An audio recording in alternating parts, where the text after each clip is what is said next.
them. Every single one of you, right? Just to let you know, I go to Hamtramck, came here, go to Dearborn, go all over. This is, I've never seen a shit show like this ever in my life. And disciplining fellow union members was not a responsibility. Then we made a mistake. Then we made a mistake. Because the deputy chief, the chief is out on it right now with cancer, fighting Tell me cancer. how it works. We're I'll tell you how you We're do this. done talking about We're this. not done, We 'cause it's still are. my- I it's don't still give my a care time. if it's still your You portion. can't We're think about moving on. You can do it. No, order! You can't. He's telling me to do it. This is my question. She just asked. Get him out. I'm done dealing with this. Get him out!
Seriously, good. It's my first one.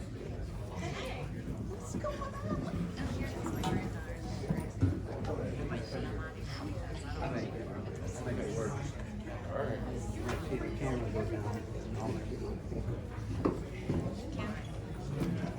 Okay, good evening. I'd like to call the regular scheduled Melvindale Council meeting dated June 4th to order. Can I have the roll call, please? Jackson. Awali. Marcy. Filipowski. Frederick. Carter. Here.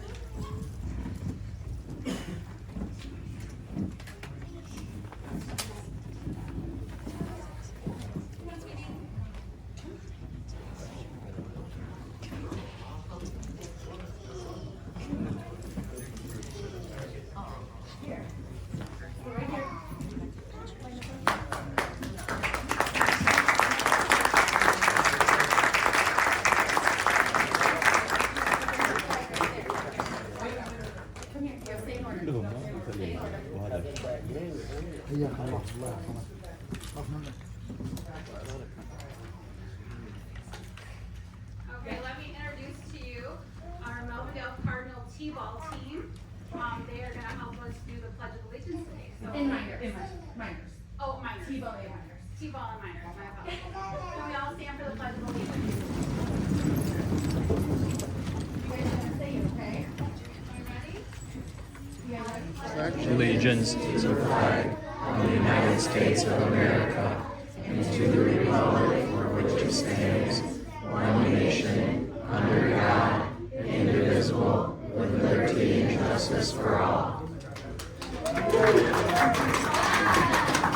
Where's Team Kinley? Did you pick a number for us? 6? Who is this? We got something for you. I gotcha.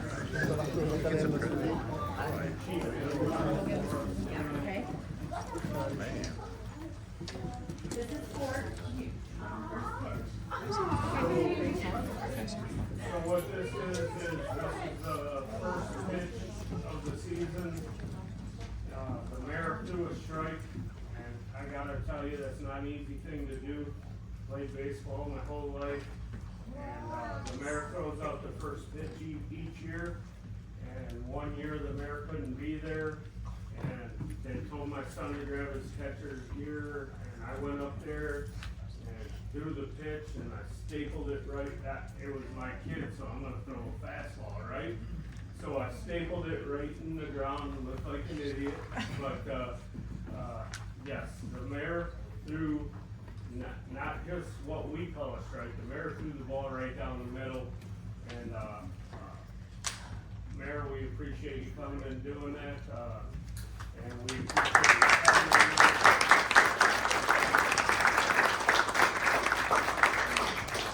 Well, thank you for letting us have it played. It was awesome. You guys had an amazing time. It was a really fun day for them for opening day. So we're gonna sell a lot of beer this weekend, hopefully, to raise money for us, so we can continue this on another year. Everybody come down, get an adult refreshment. Let's have some fun, let's do some good things. We appreciate everything the mayor and council does for our league, but we also appreciate everything the mayor and council does to allow us to do this as a fundraiser. And I don't think, at one time, everybody out here was on the league as a board member. Now Stan and Wheeler are the only two. Oh, and Scott. This fundraiser is what keeps us going. If we don't have this, we simply can't run the league. We don't have enough money to run the league. So, at one point, everybody up here was on the board. Now we only have 3, but, it's a great thing. We appreciate you guys more than you would know. And, we're gonna try to make it shine for you this weekend. We really appreciate you guys. Thank you very much.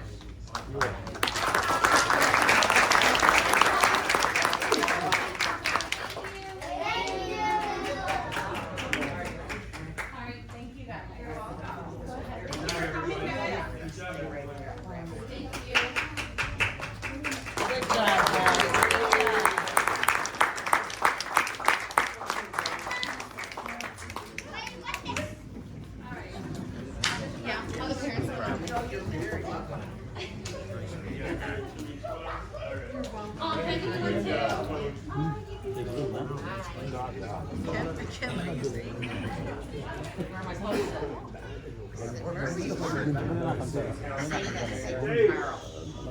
All the city. Those of you who don't know me, my name is Bishop Robinson. I'm here just to start with invocation for the city and the assignment. So let us pray. Father God, in heaven, Lord, we all come together here for one goal in mind. Trying to get that ready, Father, which will be a blessing to each of us. So Lord, I'm asking that you that they have the sweet time trying to navigate through what's best for this city. So I thank Heavenly Father with their hands to the assignment. Bless us, their customers. We ask God that you would not only bless their hands, bless their families, bless their assignment, bless the city. In Jesus' name we pray. Amen. Amen. Alrighty. I have Nicholas Staff, and Insurance Company, if you wanna come forward.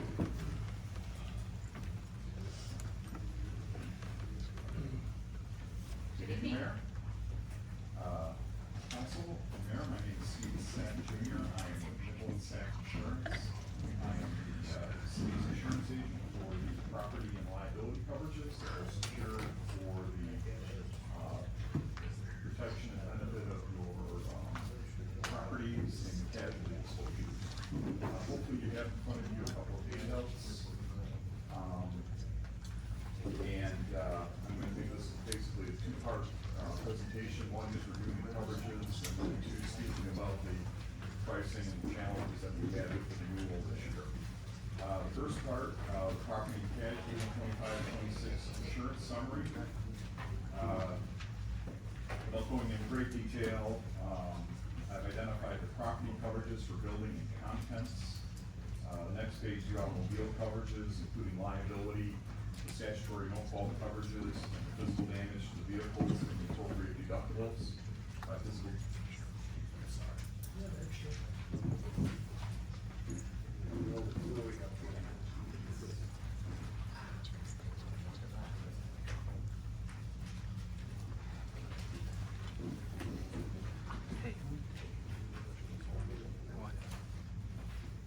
Yeah, I don't think I did that either. Well, yeah, perhaps because I appeared at the meeting that you had, didn't have a form. Perhaps it didn't get in the packet. And I unfortunately do not have copies. Okay. Actually, I don't have a copy, I don't have a copy. Sorry, of the summary? You got the summary. I got it on my phone, but I don't have it on my phone. Okay, there's a narrative summary that I'm going through here quickly right now, just for the benefit of understanding the coverages that is occurring. So again, the property coverages, we have building, contents, buildings valued at $38 million, an additional $6.6 million in contents, a variety of coverage extensions under the property coverages. We have the automobile coverages for your fleet, includes the liability, the statutory no-fault coverages, as I was saying, along with the physical damage in case the vehicles are damaged in an accident, including the applicable deductibles depending upon the department or the value of the vehicle. General liability, which is your bodily injury and property damage, slip and fall claims, things of that nature. That's included for a limit of $1 million with $2 million aggregate. There are higher limits as we go on with the umbrella or the excess, so please don't be concerned thinking that the $1 million is an adequate amount. We have employee benefits liability, in case there's an error or omission in the administration of employee benefits. We have sexual misconduct and molestation coverage for the full policy limits. We're including the Federal Terrorism Risk Insurance Act coverage, which is an optional coverage. We have the law enforcement liability, again with a $1 million underlying limit. Public officials, this is the wrongful acts coverage. You make a decision or you don't make a decision and a claim is filed seeking monetary damages. We move on then to employment-related practices, wrongful termination, discrimination, harassment involving an employee. Then we have an excess policy which adds $4 million over those underlying policies. We have crime coverages for $100,000 for employee theft. We provide pollution coverage for the two above ground, I believe there's two above ground storage fuel tanks. And last year, for the first time, we secured an independent cyber policy in relationship to the electronic exposures that unfortunately we're all faced with these days. It's a two-part policy. It covers your incurred expenses to resolve a hack into your system, and it also covers third-party liability if someone makes an accusation that your system somehow got bugged that was transferred to theirs. So we have both of those sides of that coverage afforded. That's a summary of the coverages. I'm pleased to say that with the renewal, we were able to retain all the coverages. We weren't in a position where we had to reduce any limits of liability. We weren't in a position where we had to remove any coverages. Everything is still afforded from those protections, so there's no changes there. Difficult part of the conversation is the renewal pricing. And I think you've got that summary in front of you. The premium this year on an annual basis for the lines of coverage that I described is $633,070. That's an increase of 24% or $122,000 over the expiring.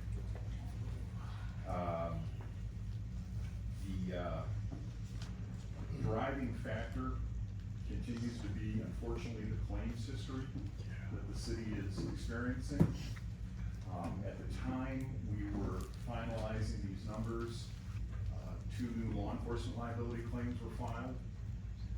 It was early in the process, and the carrier had not established loss reserves, but unfortunately what was shared publicly through the press was disconcerting and caused, I think, obviously an adverse reaction in the pricing.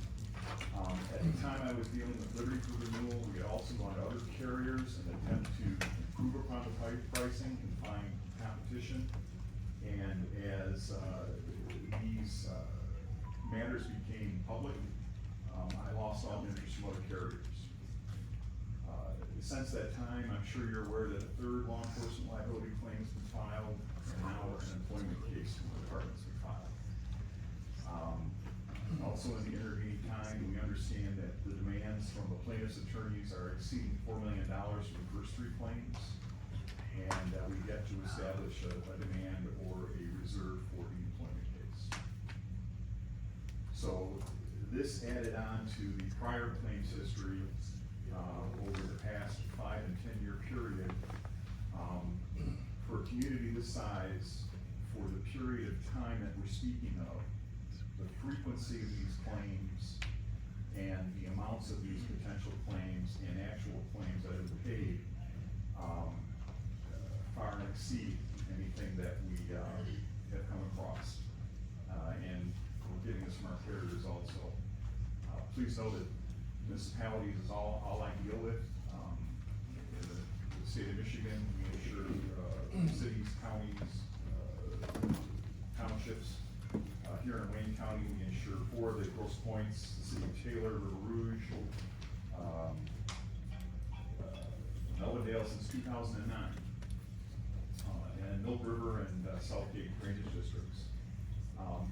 In the period of time that we've had Melvindale insured, we've cycled through 3 different carriers.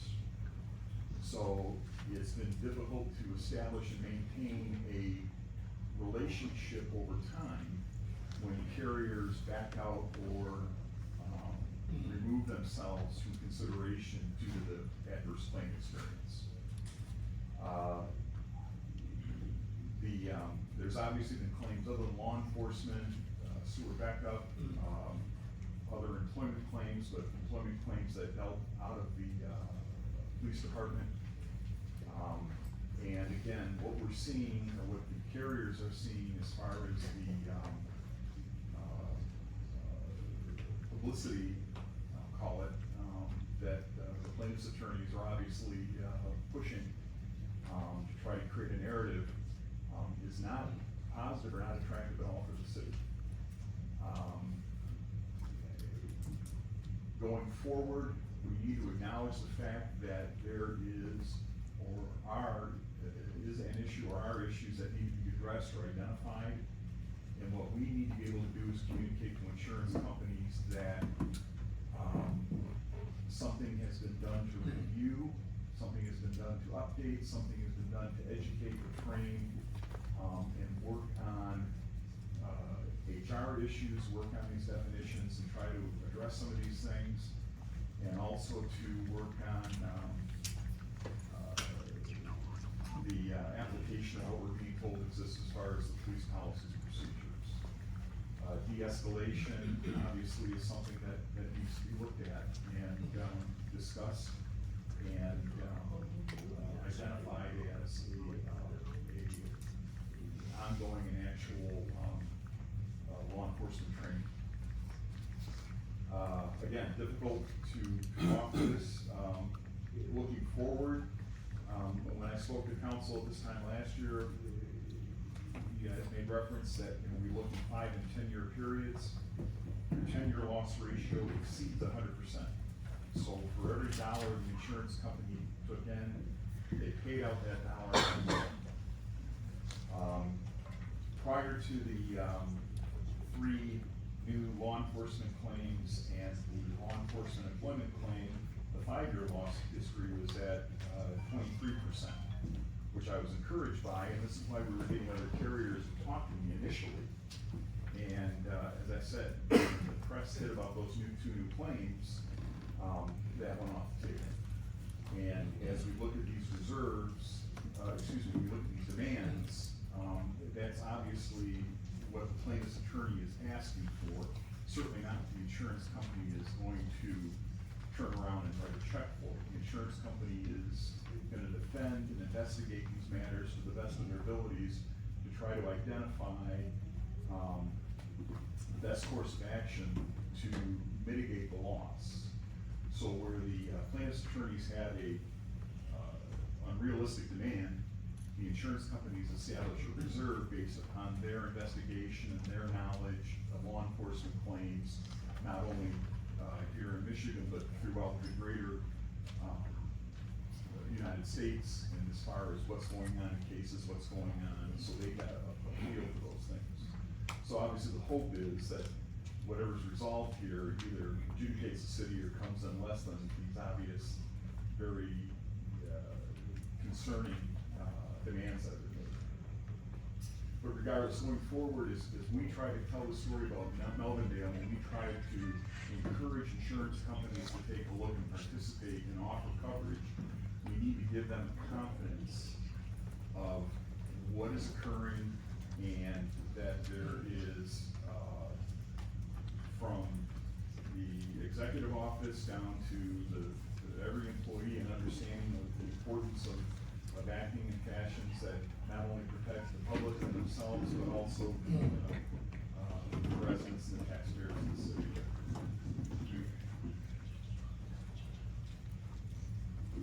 All right, so we're looking for a motion. The policy has renewed. As you recall, we had the meeting last month that was so we had a deadline that we had to meet here. So coverage is in place. Okay. There's no action needed. It was a renewal, so there was nothing from transferring the existing carrier.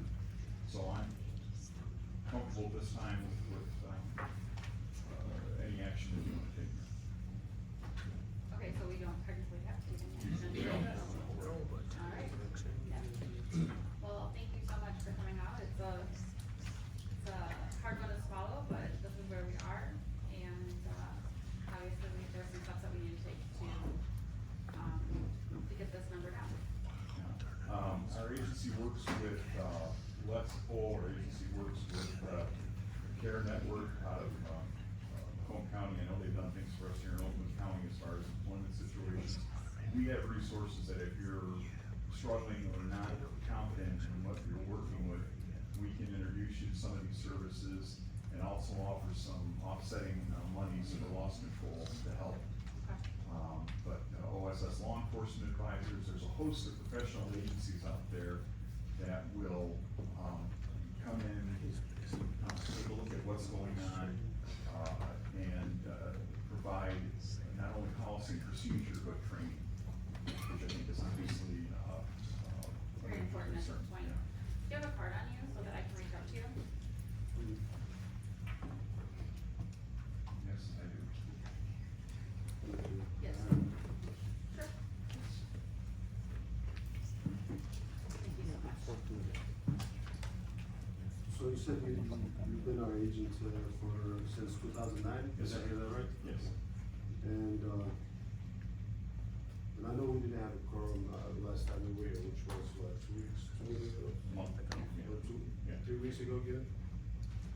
I wish we could do this a little earlier next time, that we have a renewal, so we get a good opportunity to actually dive into the numbers and do, our due diligence.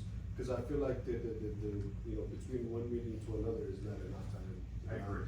And I was, again, the circumstances kind of conspired against us with these claims that came in the 11th hour. I had hoped to be before you. Pending, allegation? Yeah, the Pending. Yeah, well, they're not pending now, they're filed, they're actual. They're filed? Yes, they have been filed, yeah. The plaintiffs have legal representation, claims have been made, and, the carriers have begun their investigation, and this is where they've established the reserves and understand what the demands are from the plaintiff's counsel. Again, I hope that I would have at least one competitive quote coming in this season, or this year rather, but that was withdrawn, or the conversation ended requested on these calls. Okay, and then if these claims don't go through, then can we renegotiate or do something different? Well, this is something we look at on an annual basis every year, once every 12 months. So the short answer is yes. But I have to stress and I have to emphasize that, we live in a day and age where everybody has that cell phone and police are equipped with cameras and people are viewing that information and making judgments, whether good, bad, or indifferent, that have impacts and have, carry on to different extents. And the city needs to address or identify that, this is the type of incident that we acknowledge, this is what we're doing to train, this is what we're doing to. Plan of work, basically. Okay, thank you. Any other questions? All right, thank you again for coming out. Thank you very much for your continued patronage. Any questions, let me know, and I'm sure that eventually you'll be hearing from the carrier as far as their interest, we can talk about what they can do. Wonderful, thank you so much. Yeah, thank you.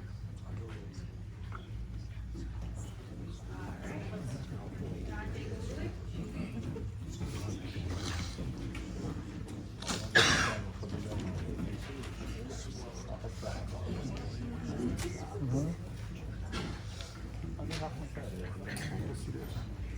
Good evening, Madam Mayor, members of council, the administration, and the public. Good evening. My name is John Gillooly, Gillooly. I have the privilege of representing the City of Melvindale right now, of course, in action filed by your mayor against the city and council. I also represent Mayor Pro Tem Jackson. And listen to me, please, for just a couple minutes, if you would. I've been representing the interests of judges, prosecutors, cities, and city officials for more than 34 years. I've spoken to some of you individually about the issues that were raised by Mr. Staff some time ago. But what you heard tonight, quite frankly, is alarming. It's alarming. For a city such as Melvindale, a city with a rich, good tradition of good people, to have 5 newly filed claims against it recently in demands of millions of dollars, with an increase of insurance premiums to over $600,000 a year for liability insurance, for all but one insurance carrier refusing to even look at the City of Melvindale for insurance coverage. Ladies and gentlemen, on your website, it says proudly, Melvindale, a little city with a big heart. I implore you to follow the lead and to begin to act with a heart, to begin to stop all the fighting amongst yourselves, whatever side you're on, immediately. To lead with your mind and not with your first reaction or based on political motivation. Give as much energy to the city in combating these lawsuits as you did on the election trail, no matter who you are. No matter who you are. Because I'll tell you what's next, is that some of you probably recall this conversations we had without saying more. So I said a 23%, 24% increase. And if one of these cases hits, Madam Mayor, you'll be replaced by a receiver. Absolutely. Council, you'll be replaced by a receiver. It's gotta stop. And I've got a good way, I think, the way to start to stop is stop the bleeding. We've got to stop the bleeding and act with your big heart. Do what's in the best interest of everybody standing behind me, and that's this. I suggest to each and every one of you that you retain the services of an independent investigator. I think Mr. Proctor is here today. I've never met him. I know of his services in the past. You need a complete and independent investigation into the actions of your police department, into the actions of your safety commission as well. One is not exclusive, because I'll tell you, the allegations are damning of the codes. And I'm representing your Mayor Pro Tem. and allegations that he was treated differently. We intend to prove because of the color of his skin, but that certain clothes could be. Well, I'll tell you what does. When the police department is using codes, such as Hunt for 04, that does have to do with the color of people's skin, like it or not. Through the chair, if you're representing him and you're doing all of that, like, what's the point of you coming up here just? Exactly. My point is-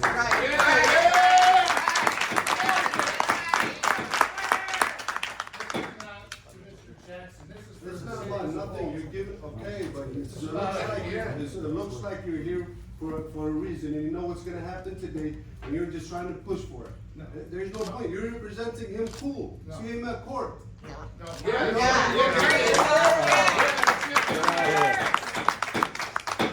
recommendation is that the city. I recommend nothing, man. Go to a deposition. No, Through the chair. I said no. My recommendation is that the city hire an independent investigator to look into the activities of the police department and the safety commission in order to do exactly what Mr. Staff said a few minutes ago. You need to be proactive and do something about the loss run, the number of suits, how people are trained, to see if things can be done better. That's the way out of it. It's the first step that people look at in terms of training and loss runs and things like that. It is not dependent on any lawsuit whatsoever, any individual. As I said, Council President, I'm looking at everyone making the same recommendation that will benefit the entire city. Not just you, or not just Mr. Jackson, but will benefit anybody. Because we need, when you get 5 lawsuits in a very specific frame of mind, and you're paying $633,000 a year in liability insurance for a city this size, something's gone off the tracks. That's my recommendation, Madam Mayor. Thank you very much. Thank you for your time. All right. Tell you, come to the safety meeting. Motion to approve the resolution we're moving on. Regular meeting minutes dated May 21st, 2025. Hey. Moved by Filipowski, supported by Jackson. Any discussion? Seeing none, call the vote. Jackson, Yes. Abu Ali, Yes. Marcy, Yes. Filipowski, Yes. Frederick, Yes. Carter. All right, I need a motion to remove from the table the business license at 18703 Dix. So moved. Moved by Filipowski, supported by Jackson. Any discussion? Oh, sorry, call vote. Jackson, Yes. Abu Ali, Yes. Marcy, Is there a discussion? Oh, remove it? Yes. Filipowski, Yes. Frederick, Yes. Carter. Yes. All right, do you wanna come forward? This is, we're looking at discussion. I've been saying it for a lot of years. I need a motion to approve the business license at 18703 Dix. So moved. Support. Moved by Filipowski, supported by Abu Ali. Any discussion? Through the chair. Yes, You said, motion to what? approve. Speak, Chair. Yes. And yes, discussion. Oh, go ahead. Has there been any, has there been anything? So, there has, I talked with Brad and the police department. He owns the property, next to the SWAT club. It's a cemented lot with a grassy area. He's been allowed to park his vehicles on that lot so that he's not interfering, with anybody, not parking in front of anybody's house or on the side of his building. I believe the last time I talked to him, he said not all the vehicles parked over there were his. He said he never parks in front of anybody's house.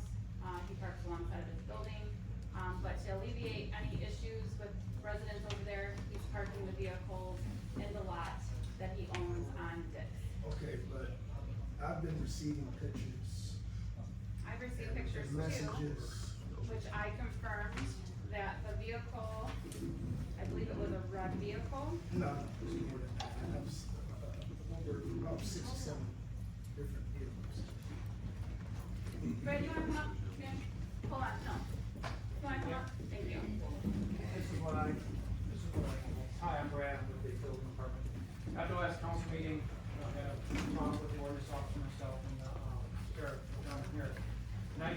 his location, last week, so this is what I know. He did show me plans that he did acquire property down the street, next to Southwest Aquatic Club down there by Imogene. Paved lot, grass area. He did show us plans that he showed a building on it, nice structure, glass building with a new front on it. That's his long-term plans, right? I don't know what that means. As far as parking the cars there, I'm not aware of that or giving permission to that, maybe police department. The police did, but, department yeah. did. But that's what I know so far. I did see the plans, they're professionally drawn out. It is a nice looking building. Which would involve, what he said is plans on stopping business there, the one he's at on the corner, and moving his operation over there, which would result in no extra car sales to the city, as long as he ceases operation of the building that he's at. Correct. That's the information I have. Okay. Okay. Good shit. Yes. If we entertain granting him his license, can we put that contingent to him not receiving a certain amount of tickets in a certain amount of time? And then that license can be revoked if he does. Chair, anytime there's violation, the clerk can suspend a license, so that's already written in there. So, if there's a problem with business or not complying with the terms and conditions of running business, then the clerk's office could revoke the license. I'm not sure what problem we're referring to here. Well, I'm clear. There's a lot of residents in that area that have been contacting me, and contacting other council members, and other council members have actually witnessed some of the things that's been concerning. We addressed it. The former clerk, she addressed some of the issues that she had with your business as well. She lives close by. I'm pretty sure a couple other people want to address it. Can you allow some? We're addressing the license right now. There's audience participation. Okay. Well, I mean, this is pertaining to. Correct, there's audience participation. Okay, well, so, I would like to do a court review on this business, being that he self-admitted that he was getting $3,600, whatever. In 3 years, we got $3,600 in tickets. That's a lot. And since then, we took ownership from my dad. We changed everything, we changed the whole entire system. We came to the city, we're not applying for a new business license. I understand, but we don't want you to. No, I'm just letting everybody else over here. I'm with what you're saying, I'm with progressing to a better and clean, I live in the city. When I work here 13 hours a day, I'm here more than I am at my own house. So I wanted to be this. I took a lot of measures, a lot of steps that even your ordinance officer last time was happy to discuss to you guys that everything's been reduced. We painted the building, we paved the lot, we're working very, very hard to make sure everything's nice and clean. And I came to the city and asked the city for permission for what I was about to attempt to do, and you guys granted me it. I got my dealer license, and now we're just trying to work.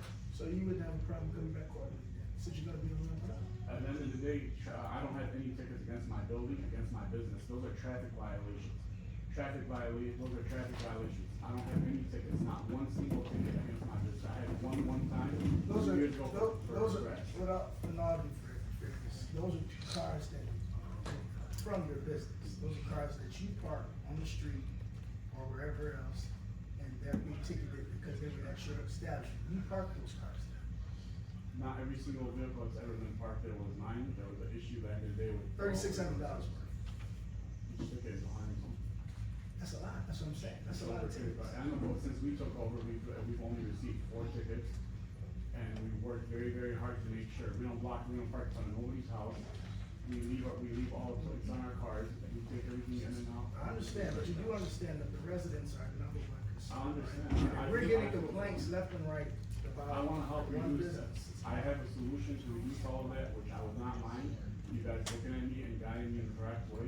I have my paved parking lot, which is right across the street.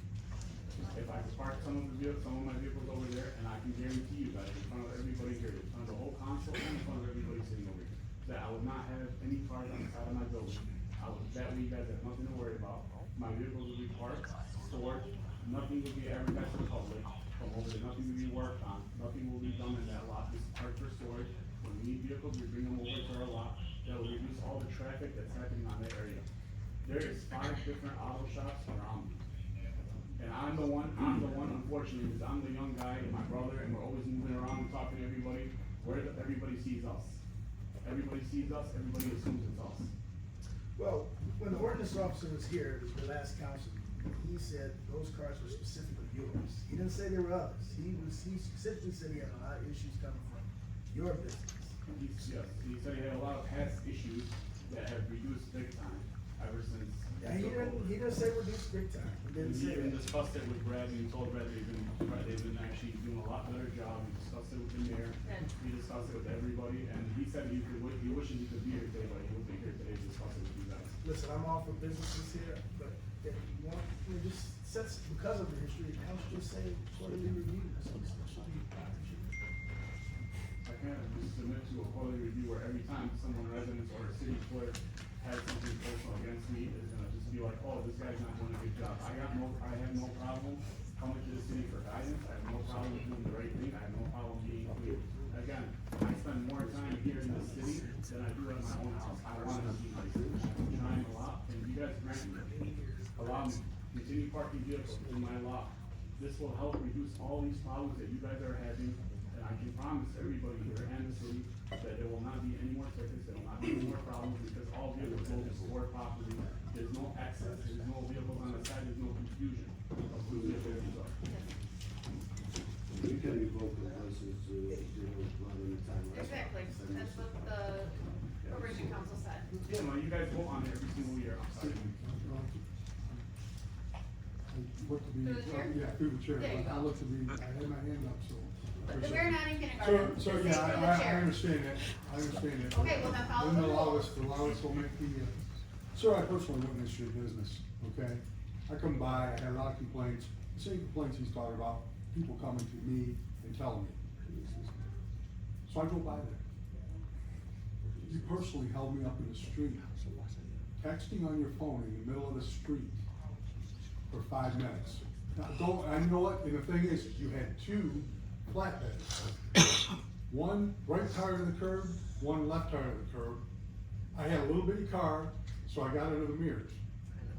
Went down to the end of the street, turned around, I sat there, I observed. I sat there and observed. The individual that's here right now that would really like to come up and speak, but she's not gonna be allowed to because we gotta wait for later on for her to speak, okay? She's got a whole mouth, she's one of the neighbors here. She witnesses it every day. A van pulled down the street. The mirrors on the truck kept the van from egressing down Margaret Street. He had to back up back on the decks and leave, okay? Meanwhile, I seen enough. I come by, you guys were out the street, whatever. Somebody was working up underneath the dash of a car on Margaret with their legs sticking to Margaret, okay? I went around them. You had a car that was in your lot that is fenced behind that building. They backed up and they backed up behind that flatbed and almost hit me. So I stopped. They pulled out onto Dix. Dix is a 4-lane with a turn lane. They parked the car. At that time, I yelled out the window, "You can't park there." The gentleman that was in the car, it wasn't you, shrugged his shoulders and just walked around my car. And I drove off. This is a personal experience at your business. You're the one right at the corner of Margaret and Dix, correct? Yeah. Okay, and I did this was Thursday after the last meeting, because I didn't know which business you were, so I went looking, okay? And you guys were paid beside the building, you had a guy up on the ladder paid beside the building. I'm sorry if I get the name wrong, but it starts with a T, it's got a couple F's in it, T-A, okay? So I mean, this is what I personally witnessed. And both of you were in the middle of the street. You were in the middle of the street on your phone, and I know, a businessman, it's important to be on your phone, but I personally witnessed this. Do you remember the little white car? I do not, and, It's me. Again, I do not, That was me. your concern is very, very valid, but. Yeah, I'm sorry. I don't own any flatbeds. Oh, the guys were probably tell whether you own them or not, you're in the business. Sadly, there was a citywide yard sale, okay? I like yard sales, something to do. The guy that lives behind your lot, he had a yard sale over the weekend, didn't he? I don't know if you realize it or not, signs were all over all over his, Work through this. all over his house. The lot that you're talking about, they did have some cars that were there, I think, for swag, okay? Or maybe the yard sale, because people got in the lot. The rest of them, the front ends were tore off, the back ends were tore off, they were wrecks, okay? Airbags open, and they're all parked in that lot to be witnessed. You know, and it's an open lot. Are you going to close that lot? If that's what you guys want me to do, that's what I'll do.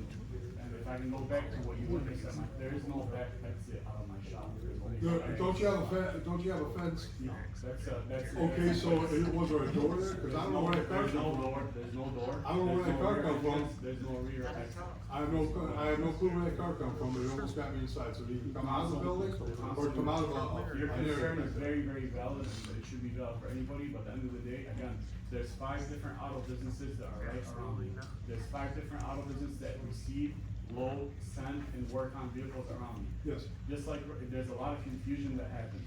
The only two people that work at that shop and are employed at that shop and spend most of their days there is me and my brother. My brother, people mix up between us till this day.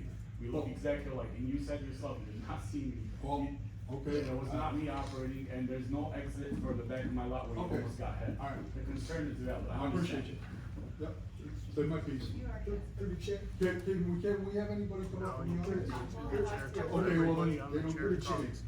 So, through the chair. Follow Robert's The rules. problem with what you're saying is, like I said, I'm all for businesses here in the city. Yeah. It's not gonna be a new business, it's not gonna be a new office, you don't have a problem with that. However, you have a former councilwoman who lives in the block, and she sees your business on a daily basis. You have a current city councilman who's witnessed issues with your business. I've seen a couple of things around your business that was like, okay, well, that's an issue, you know? I'm getting pictures, I'm getting inundated with all this information about your business. I don't know why they would want to pick on you, but there's no reason. You had a former clerk that had an issue with it, that she stayed right around the corner from your business. I don't know why they're picking on you. And we had an ordinance officer that come here and said, yeah, you were an issue for a while. In the past, that was an issue in the past, and that's why I'm here in front of you guys.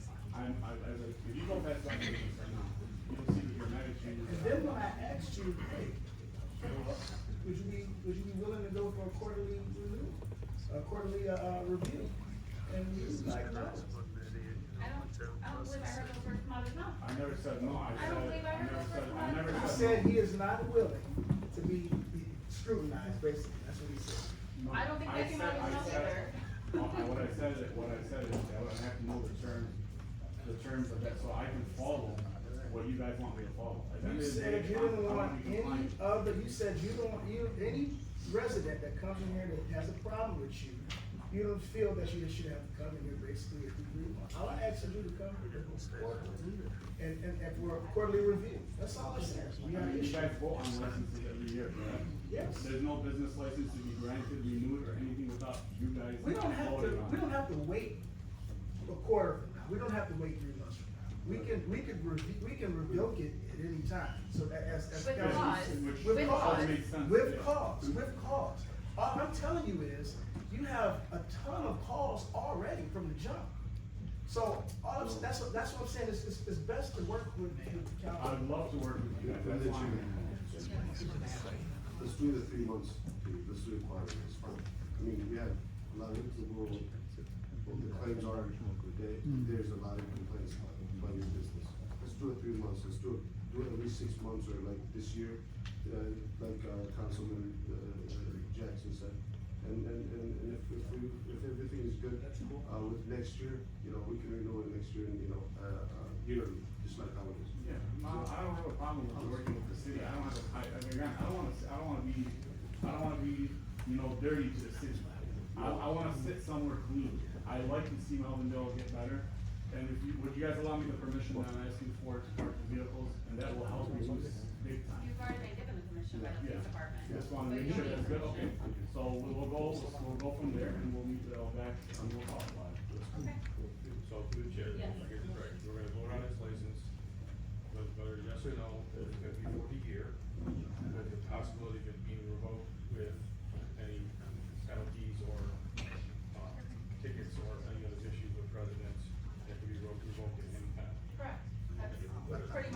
per the policy. With a quarterly review. So in 3 months, you come back in here and guess what? No, that's fair. Through the chair. Yes.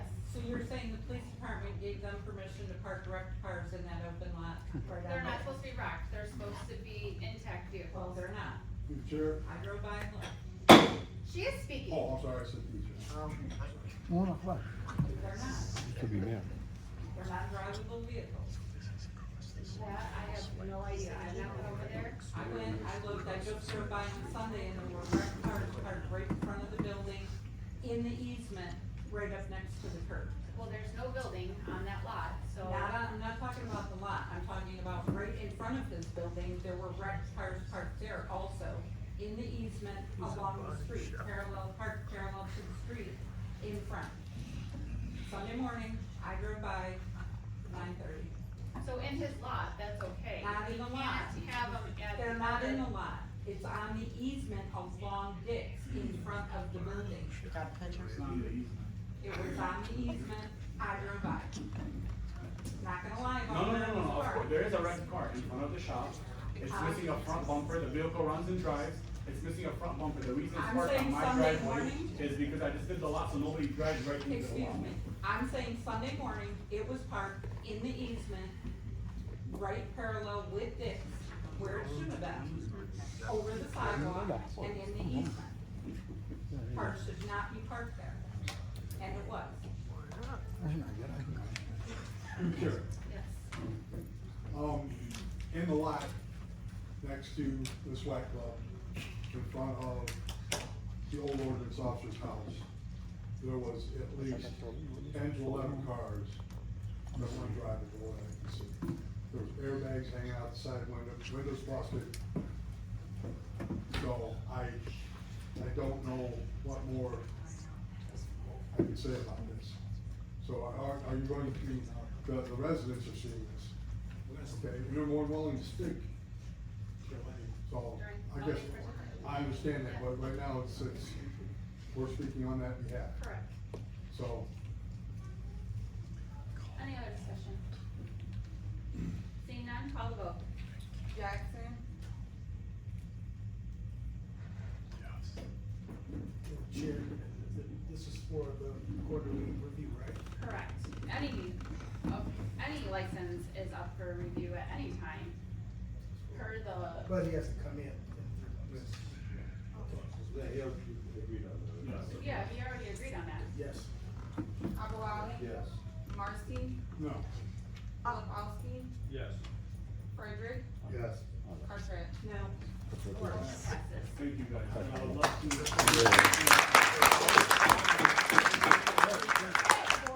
You are out of order. You are out of order. No.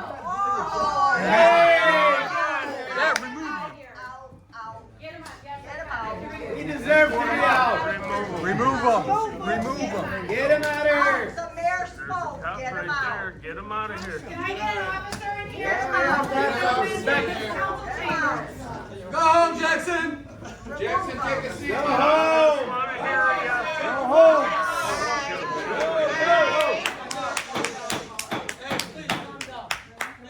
Handcuff on, put him in cuffs. I'd love to see it. I am the chair of this meeting and he is out of order. Absolutely. You cannot tell me how to do my job. If that's the He case, is the you need to mayor throw pro everyone tem. else out. Get him out You of need to have here. some respect. That's what he needs. Order. Motion to adjourn. No. No, motion to adjourn. He can't second it. He just got Support. thrown out of the meeting. No, We I have a said you're motion out of support. order. Motion to adjourn. No, you are out You of have to- order. you have- I do you not. have- you have to- You guys can leave. You have to You vote. guys can leave. We have to call the vote. No, I'm not, because I told him he was out of order and he said that. But you can't. No. You can't second. You were removed. We have to call the vote. Absolutely. Follow Robert's rules. Who's doing things illegal. It's not And illegal. this, yes, it is. It It is. is not. I am the chair of this meeting and you How are come being our very city attorney disrespectful. isn't stepping up? City attorney. No, I'm done with him being disrespectful. I'm doing my job. I don't need him to tell me how to do my job. Take him out. Yes. Take him out. Take him out. She's the martial arms. She decides. Sergeant of Arms!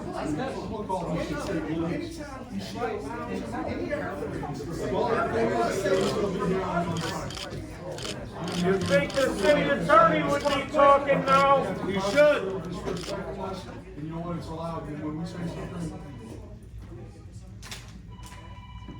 Then he needs to be respectful. I'm done with the disrespect. No, remove him. He needs to go!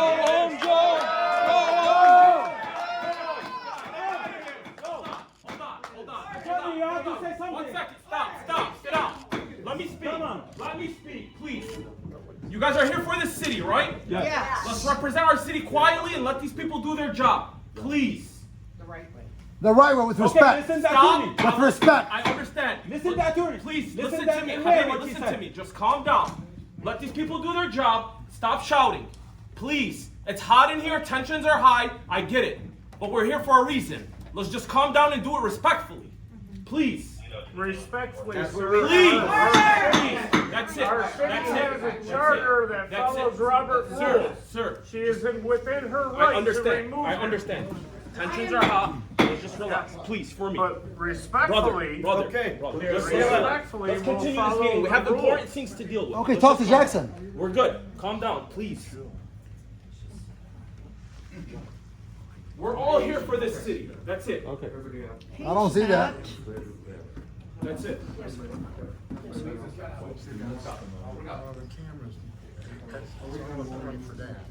Because the cameras are here. They should remove the cameras, pick them the hell out. Feed them a crust. Feed them a crust. This is causing tension. Those cameras. Audience participation. Sir? Thank you. Audience participation. Okay, that's when you speak. Otherwise, you become in violation of the Open Meetings Act, okay? We don't wanna go that route. We want everybody to stay calm, stay relaxed, and stay cordial. What happens up here, happens up here. But we don't need everybody else's participation on that, okay? If we need to resolve. Thank you, Chief. Chief. If we need to resolve something, then we will resolve it. Just relax and be a part of the audience. That's all I'm asking for, okay? Thank you. All right. Thank you, Chief. Are we good?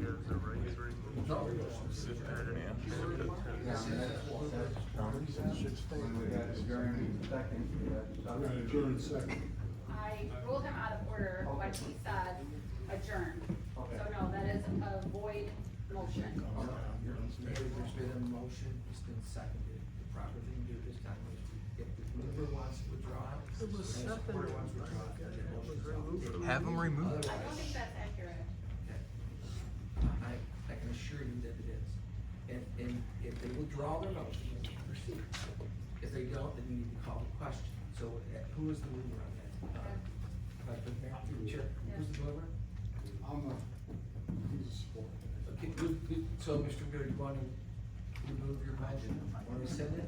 If we have an orderly meeting. So just to answer that question, yes, sir? Yes, sir. I will do it. If we have an orderly meeting, if not. And can I take that mover, who's the supporter? Do you want to withdraw the support? And the motion is off the table, can we proceed? Here we go. All right. Moving forward, I'd like to remove from the table the appointment of Jamie Leakin to the Parks and Rec Commission. So moved. Moved by Marcy, supported by Filipowski. Call the vote, please. Jackson, Yes. Abuali, Yes. Marcy, Yes. Filipowski, Yes. Frederick, Yes. Carter. Yes. All right, I now need a motion to approve the appointment of Jamie Leakin to the Parks and Rec Commission. So moved. Support. Moved by Marcy, supported by Cartret. Any discussion? What is the expiration date? I have no idea. She was supposed to get with Dawn. Oh, you know the expiration date on that one? Who would be replacing?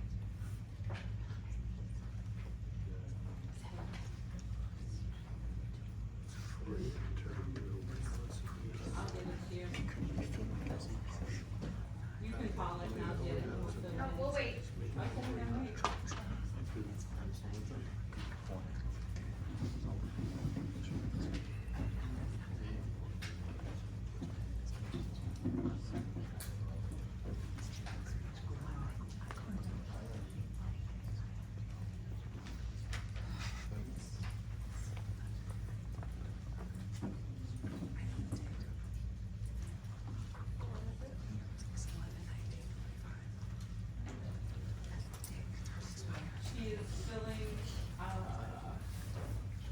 vacant term expiring 11/19/2025.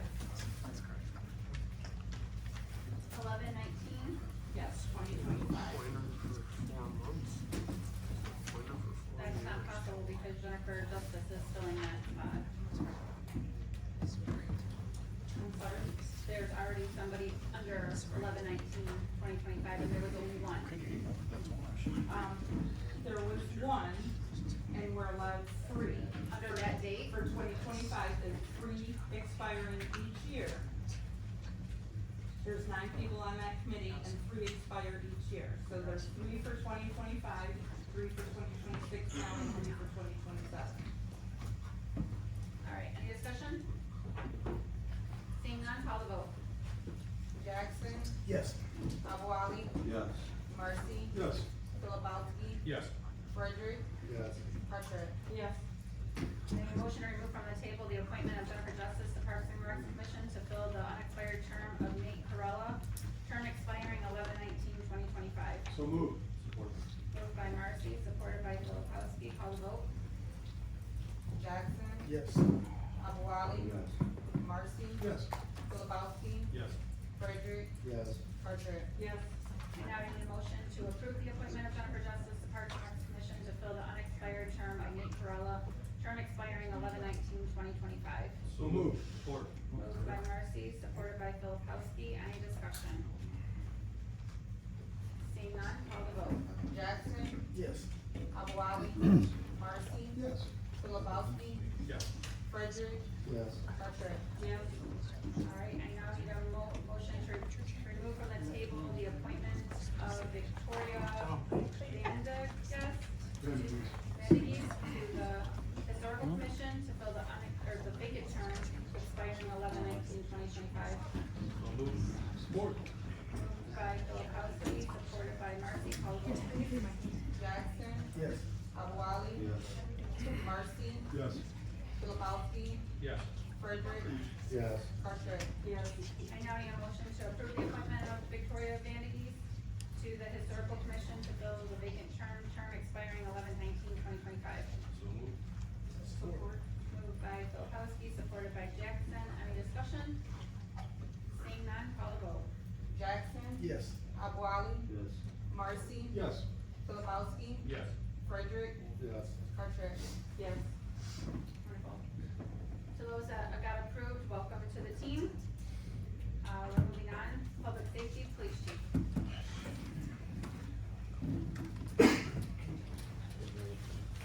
Good evening.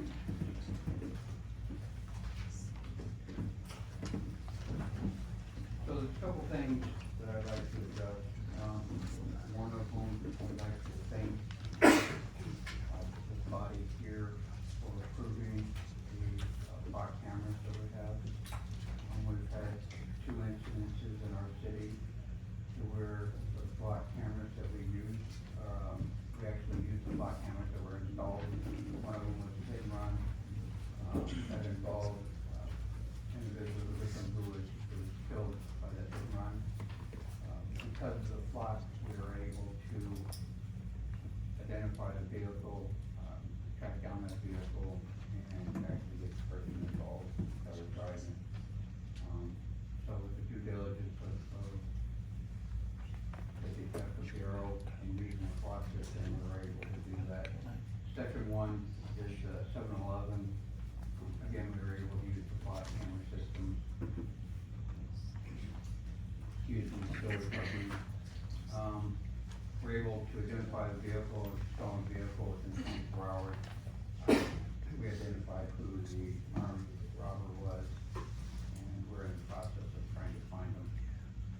So I just wanted to update, to thank you very much for approving the block.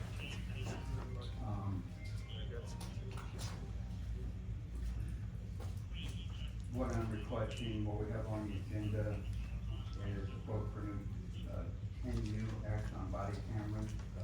The quote is for $15,165.20. That is separated into 3 payments. First one is $16,022.94. The second one will be $10,300.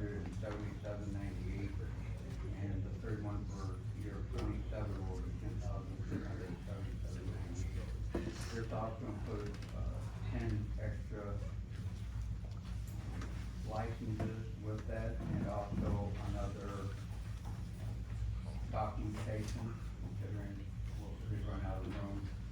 I know during the grant that we had last time, that was approved for 21 cameras. Well, we've exhausted those cameras. So that's why I'm requesting another 10. So by the time we're done by the end of this year, we should have 25 officers working. So these cameras will be utilized by ordinance, who we didn't account for before, and also the detective bureau, because we needed to have those 21 cameras to be used by the police officers for obvious reasons. So that's why I'm requesting that we approve this, so we can get the extra cameras that we need, so everybody has one in the police department, not just the officers.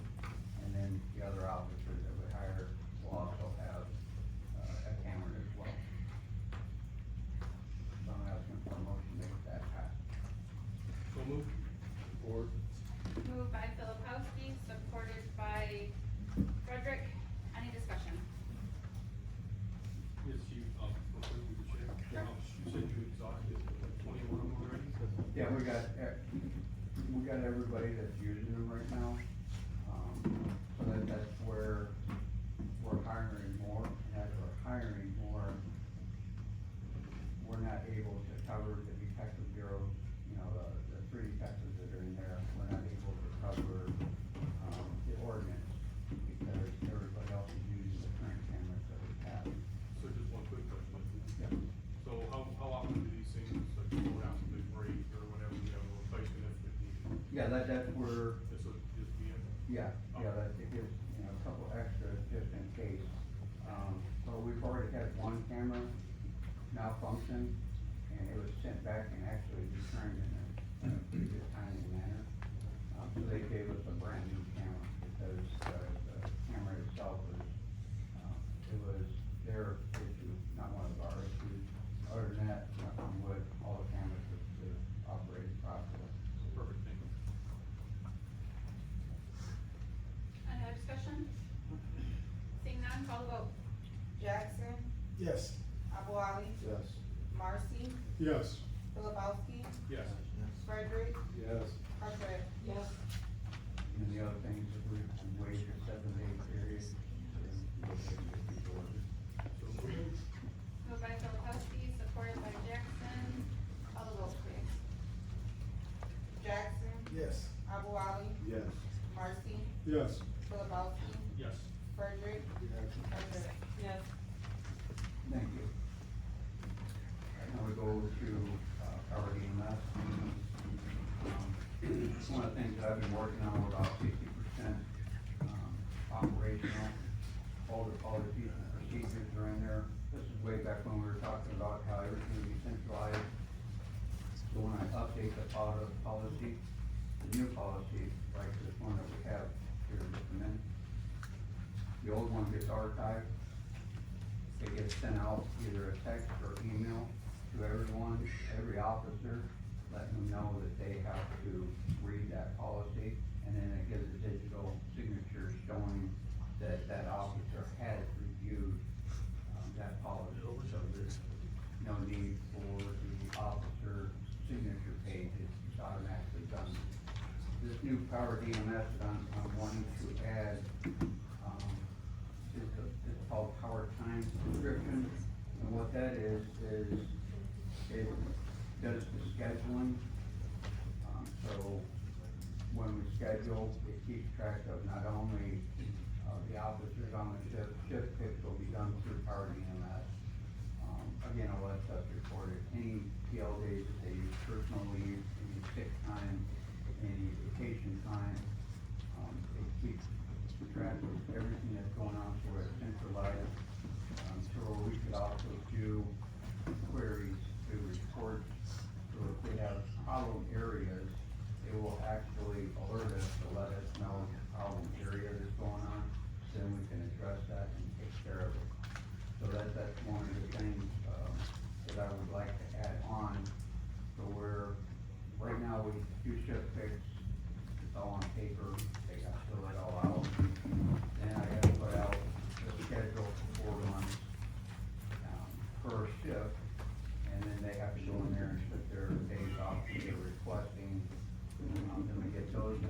we're already printing out 4 pages of that, 4 separate things of that.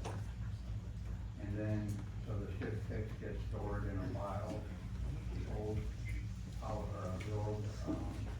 schedule gets filed. Again, this is gonna be centralized, everything's taken care of right on the computer. And it's a step in the right direction as far as accreditation. A lot of departments, again, are using Power EMS, and this is just an extra tool that we could use for accountability. So, I'd like a motion to pass this. So moved. Moved by Filipowski, supported by Jackson, any discussion? Yes, go ahead. This system is backed up as well? Yes. And you'll also have hard copies as well? No, that's where, this eliminates the hard copies, where everything is on electric. There is a 1 and a 2 year, so we'll have to discuss which one that we would like to use. The 1 year is $3,736.36, the 2 year is $4,367.20. With that, they have, I asked about that, it's like, well, what happened to the storm comes and wipes out the system? Well, they have one in Georgia, and I can't, the other state is west side. So no matter what, wherever that storm's at, there's always gonna be a backup at the other location. So, we don't have to worry about that, with it being down and not being accessed. One question, do you see any downfalls with this system? No, again, this streamlines it, just like, just like with the policies, archive, so every 4 months, especially when we go to 12-hour shifts, then it's gonna be every 6 months or every year, depending on how 12 hours is set up. Well, it's all archived, it's all gonna be saved, so there's no argument of who had a day off 2 years ago, or vacation, it's gonna be right there. Thank you. Through the chair, yes. In your totals, it says year 1 total, $3,700, and the other one on the first page, year 2 total.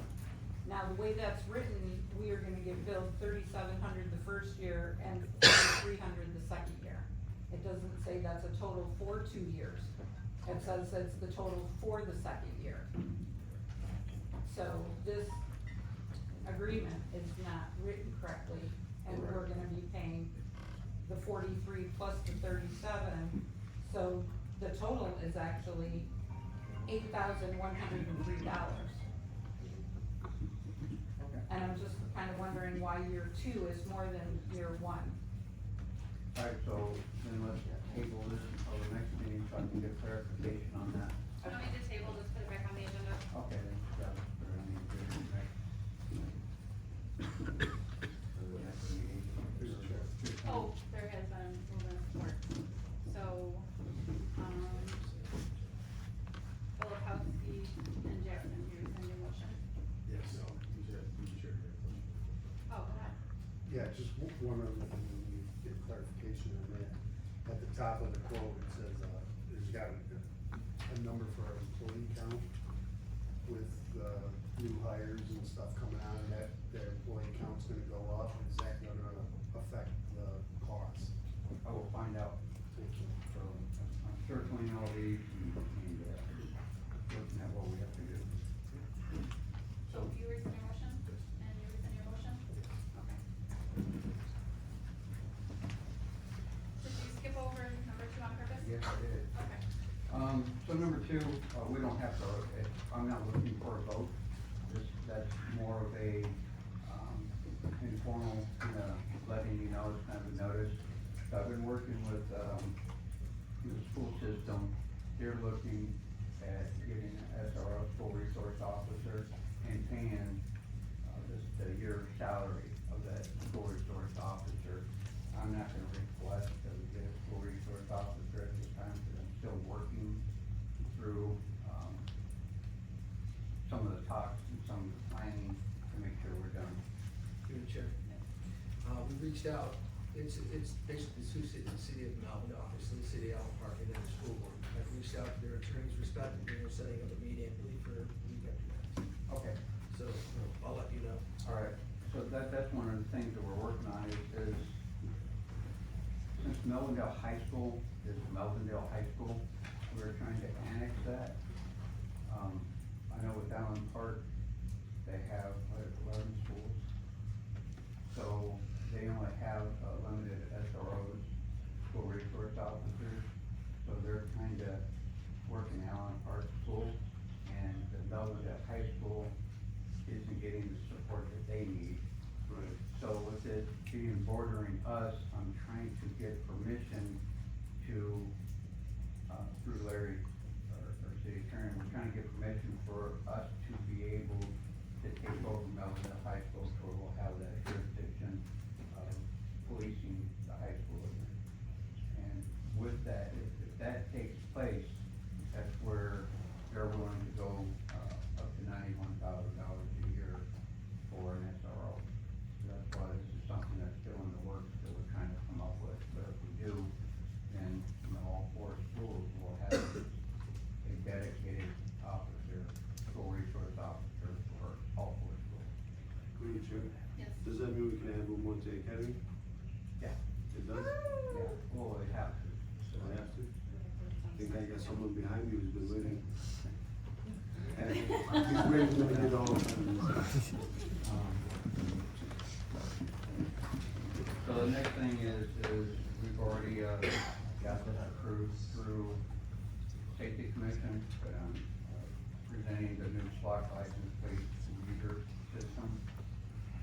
This is a new policy that I would like to have implemented, so then we can go ahead and continue using the SWAT system. Through the chair. Yeah, that's So, different. Chief, you're looking for a motion to adopt the new policies that were approved by Public Safety Commission for the flock. Is that correct? Correct. Moved by Jackson, supported by Filipowski, any discussion?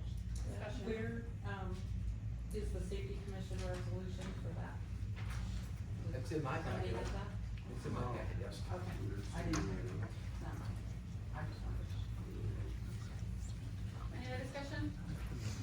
Yeah, Larry. Through the chair. I was already talking, I didn't know I had to ask again. Through the chair. Through the chair. Go ahead. Larry, since my question wasn't finished and I'm now finishing it, did you look over this? Roger and I you're both good worked with over it? it's similar to that of other communities as well. No problem? I should say. That's it. Thank you. Any other discussion? Seeing none, call the vote. Jackson, Yes. Abuali, Yes. Marcy, Yes. Philipowski, Yes. Frederick, Yes. Cartwright. Yes. The other one is information about the, police gate. We're gonna have, Purple Hotchkiss. He's been working on the, program, and I'll have him explain. Well, we're on the Melvindale Police Department. So, basically, Wayne County, has been helping us out. Again, we do have old patrol cars that we have sitting right now, as we speak. We have 2 of them sitting at the field house, just as, I'm not gonna go into details, but you probably don't know why they're there. So Wayne County, is looking to purchase the old patrol cars at $3,000 a piece. Some of the patrol cars, actually all of them that we have, the prior ones, getting until we got these new ones, they all have mechanical problems and engine failures, from muffler to overheating to fans. I can go on the list with them.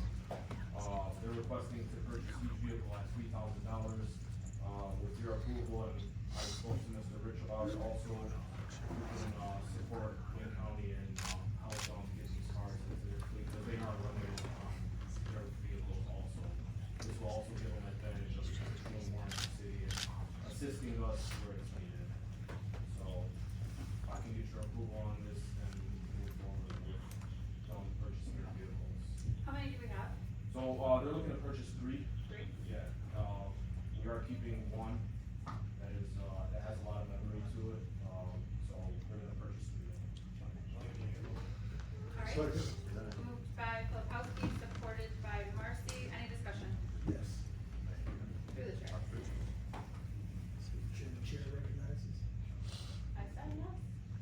chair recognizes.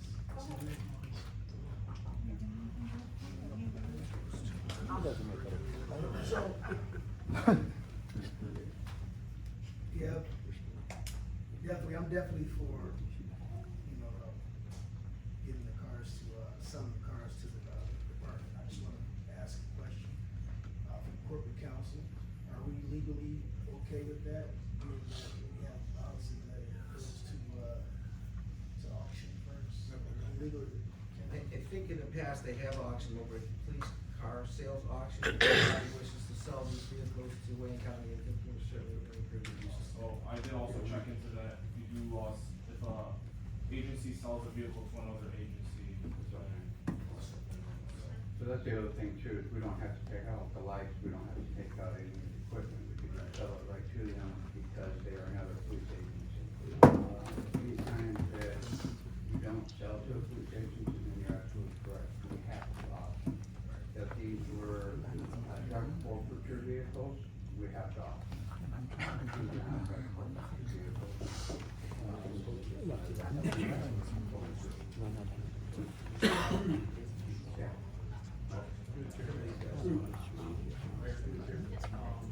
So we won't have any liability on these vehicles that will be on that.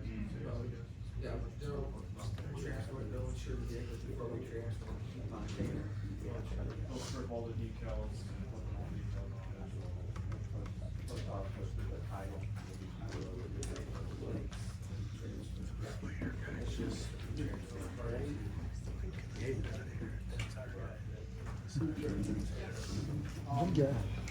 Corporate counsel, is there any way we could modify this motion? Like to modify the motion, I know they put out a cost of $3,000. The Wayne County has helped us extensively in the last year. I really, $3,000 is a fair price for them. But I think that Wayne County has done more than their share of our police work here in the city. They helped us out when we were down in Austin. So I would really like to, modify that motion to allow them to purchase these cars for $1,000 each. So the second, I would like to allow for 1,000. Lou, would you concur with that, Mayor, if I could, through the chair? How much is that? Mr. Philkowski, Is it selling for $1,000? Lou, mover and a second. You guys know that this is going back into their budget for, so that they can get, correct? That goes back into your budget? Yes. Just wants to take a look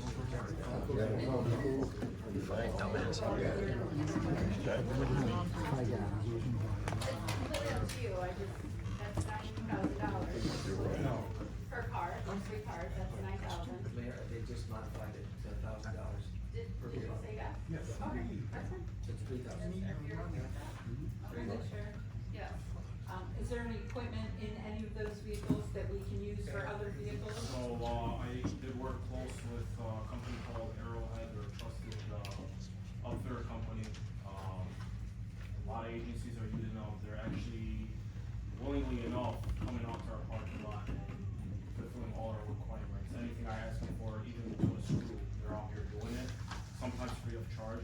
Everything that we can take out of those old cars and use, I've done. Only thing that we really can't use in newer cars are like lights or like just a handheld mic or something, but that's like through the PA system. Okay, but We can't like use printers it. and Yeah, all that is in our cars, yeah. It's all transferred over. Everything that we can use and save money is done. Thank you. No problem. Any other discussion? Seeing none, call the vote. Jackson, Yes. Abwali, Yes. Marcy, Yes. Lebowski, Yes. Frederick, Yes. Frederick. Yes. As I ended, most of you guys, basically the quote from Mustang Fence, I did, get a couple quotes about a year and a half ago, prices were cheaper, obviously now with inflation and, the tariffs going on. So I reached out to the prior 3 companies, none of them answered because I kinda gave them the runaround from last year till now, so they don't wanna mess with us. Company that reached back to me is called Mustang Fence. They do work for Dearborn and a couple other agencies I can't name off the top of my head. So, came out, as the picture you see, the existing fence we have would be moved down past the tree that's in the picture. The reason that being is so everything can be enclosed in our house. So when the gate opens, it doesn't hit anybody, we're not liable for injuries or open up another case for a lawsuit towards the city. So basically, the gate would be moved down, another additional gate would be added, and everything, all equipment and mechanics will be in our parking lot from our end. Again, they're also adding a man gate, so in case, you know, we don't wanna open up the gate every single time we're walking into work, we just, enter our code and get into that gate and walk into the back of the police department. So basically, they're providing us with everything. I kinda did a lot of negotiating with them, so, we were supposed to be around like 31,000. The gentleman was fair enough, he brought it down to everything, included installation and having the, building inspector come out and inspect the posts. We're at 25,750.00. That includes everything from mechanics, opening up the gate, closing the gate, and a keypad function to get into the, main gate. And it also will lock automatically right behind you as you enter. The reason doing so is we don't have to go to Actron and have them install any, electronics that would cost well above like $3,000-4,000. Is this, through the chair, does this have cage capabilities? In other words, when that gate shuts, nobody can get out of there as well. So nobody can get out unless you let yourself out as a employee. Because that's what we used to use that garage there for, when we paid somebody. You go in that garage, you shut the door. Yep. And I'm sure we still use that practice, correct? Yes. So it also shuts automatically right behind you. It's similar to the one Dearborn has, but it is not the expensive fancy one that goes up and down, because we don't have that type of one for it. So I kinda went, you know, the best way we can possible to also ensure safety and security of, the employees. We have a motion already? Oh, Oh, I would like to ask a motion to, approve this, so the price is 25,750.00. moved by Filipowski, supported by Abu Ali. Any discussion? Yes, through the chair. Yes. Rich, we were talking about grants for this. We have a grant. What, and how much is that? So, through the chair, at the last meeting, we had, whatever was approved, I think you stayed within that, we had a $5,000 increase, because the grant only covered, I think, 20,000. So we met that number. There's a couple other items you should bring up. So you saw this map, that stuff's getting moved. That means those dumpsters, I know Mr. Ordinance is out there. That stuff is, you're only gonna have one dumpster, because you don't need So- two. Go ahead. I'll explain that part also. So me and Mr. Rich, we looked at the dumpsters. We're basically utilizing one dumpster. It's big enough, and I don't think we need two. Also, even if we think we need two, so that one dumpster would be moved down to the line that's parking, and it would be placed over there. So just to have the gate fall perfectly in line with the gate that's closed. And there would be some. Another addition, not really part of the game, but really for the city, since we're moving that dumpster, there'll be an additional cost. There's an order for a pad, where the new dumpster will go, so won't that all happen sooner than later, so just to let everybody know that's moving. And, So the grant was 20,000, and then we're covering the overage of 5,750. yes. Is that correct? Did you say it was increased by 5,000? Did you? Good grant. Right? We already- So it was initially 15K, and then they increased by 5? We were at 20,007, and then you guys approved an extra 5. Okay, cool. And we got that. We have approved it. Okay. All right. Any other discussion? Yes. This is a high-speed gate. So it's the fastest that they have on the market, so I mean, there's really no high-speed gate. They do break down also, but you do have an option of manually opening it up, so it's the best we can get, so. And then each, I can't say that for everyone, but, I mean, we do have ones to let ourselves in and out, so. Any other discussion? Seeing none, call the vote. Jackson? Yes.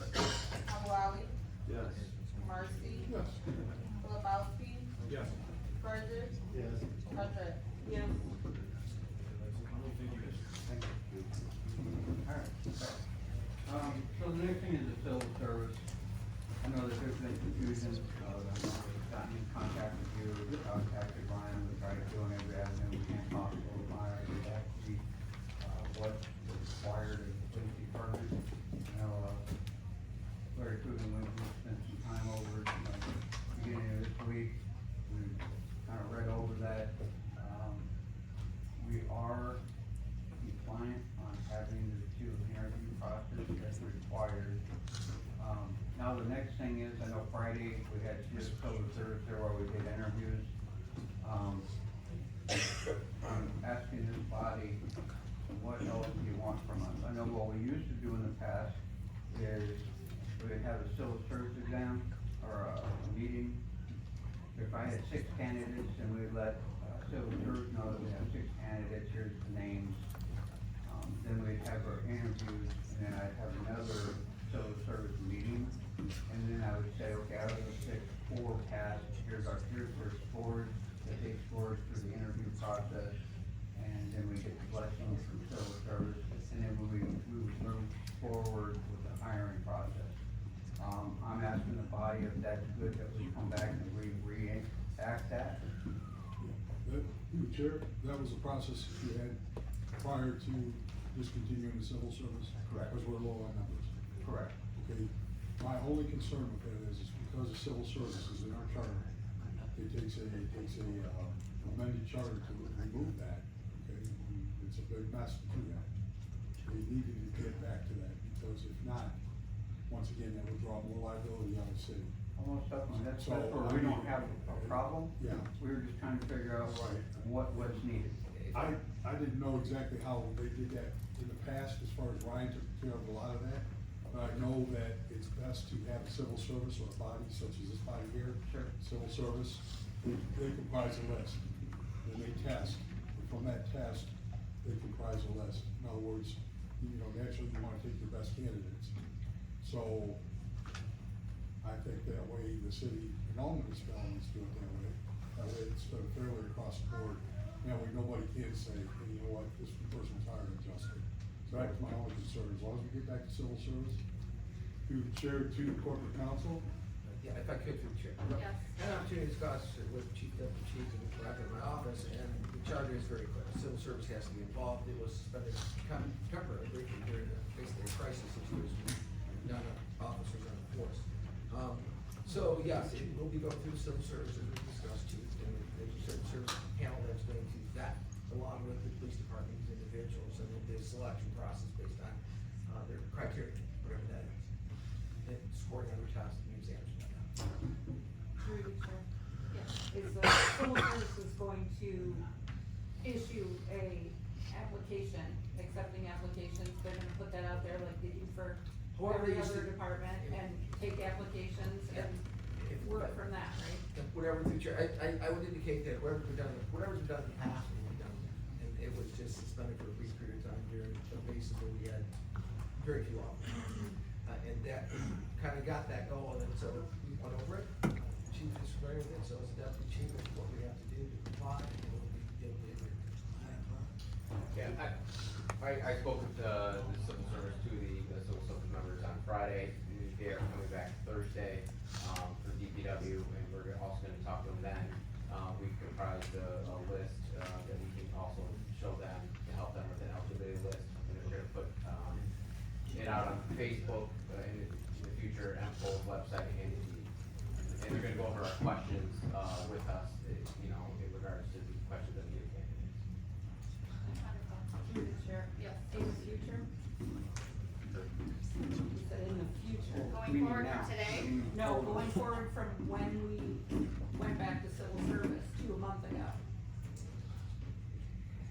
Well, that's kind of what we've done, our last interview process, we had civil service there. Right, but the job posting wasn't put out by civil service. A job posting needs to be put out by civil service for whatever period of time civil service puts out their job posting and says, we're accepting applications for this position. All those people need to go through civil service. Okay, That's how civil service works. so will they have access to info? They'll have I'm saying access, that in the full they're gonna job accept portion. applications. Okay. They're gonna have their own little test, whatever that is. I don't know what it's called, a proficiency test or something like that, whatever test that is. Then, that's how civil service goes. Actually, he just said that he talked to civil service and they said, no, they were good with doing it the way they did before. And we read off what's Or that's what required. they We're not said. going to deviate from any other department. Every department's gotta be done the same. It has to be fair for everyone. There is that's where the confusion is because there is no civil service exam for police. Civil service for police. That's, Well, the thing There is, wasn't there? that's what Ryan said, there's no civil service. And what was Also, that? Amber, said the same thing, the union president for asking me. She says there's never been a civil service exam for the police department. They only have DPW and So the they were clerk. using the MCOs exam to go off. So back in the '70s, they had, I know, way back when, they did have one. Then you had, Malazzi that came out where what they did is they regulated the test. Okay, that's, the Malazzis changed to impulse. So in order to apply for a police officer position, you had to pass the reading and writing, which is your proficiency. To make, to understand that they have common sense and everything else, and then you have a physical that you have to take. You have to have 70 or above to pass that. If you don't pass that, then you don't qualify to go through the process. The chief, what I want to look at is, my only concern was is to get back to the civil service, that's the way we had it prior. Have some uniform way of hiring that is through a civil service position, as we stated in the charter, and that way, that would, that way, any kind of liability, somebody come up and say, yeah, I was wrongly, hired, or I was wrongly, let go, or whatever the case. So as long as it's still, as long as you get with, corporate counsel, I believe as long as we have a uniform way of doing it, I don't have a problem with it. Through the chair. Yes.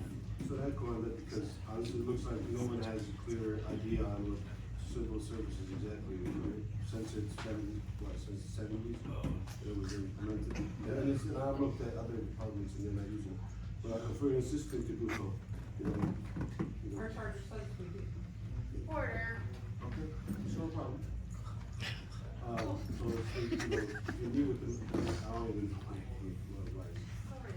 anyways, so if you guys get together and figure out, how we're gonna do this, and then you put the test in place, because it looks like the test doesn't even exist and no one has it, because I asked for it too, if we have it, and they said no one has it, so do you have it? No, my understanding is that MCO certification is testing for, being a police officer, you have to do it, but there are other oral tests, and other things that are done. Civil service will put out the notice of applications, so they'll be guided by them as well as the department. So you can provide them with a plan of what's on it, and it's We done. want to go through the needs, continue to make sure that the policy is in place.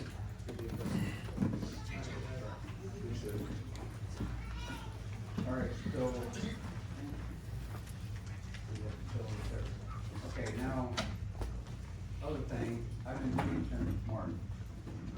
Since I've been chief since March, I've had 3 train derailments, I had an officer involved shooting that involves 3 of the officers at Marathon. So I spent a lot of time making sure that they were processed correctly. Which all 3 of them were exonerated for the officer involved shooting that they had.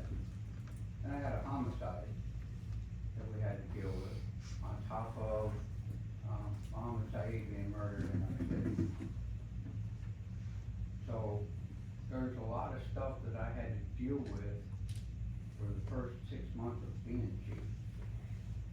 After that, then come December, I got cancer. So I've been dealing with cancer, until now. I've had all of my treatments completed and done, but I still have side effects. I have dry mouth, that's why I have water. I still have to get teeth, because all my teeth were removed, because of the cancer, treatment. So there's a lot of stuff that is going on to where I haven't even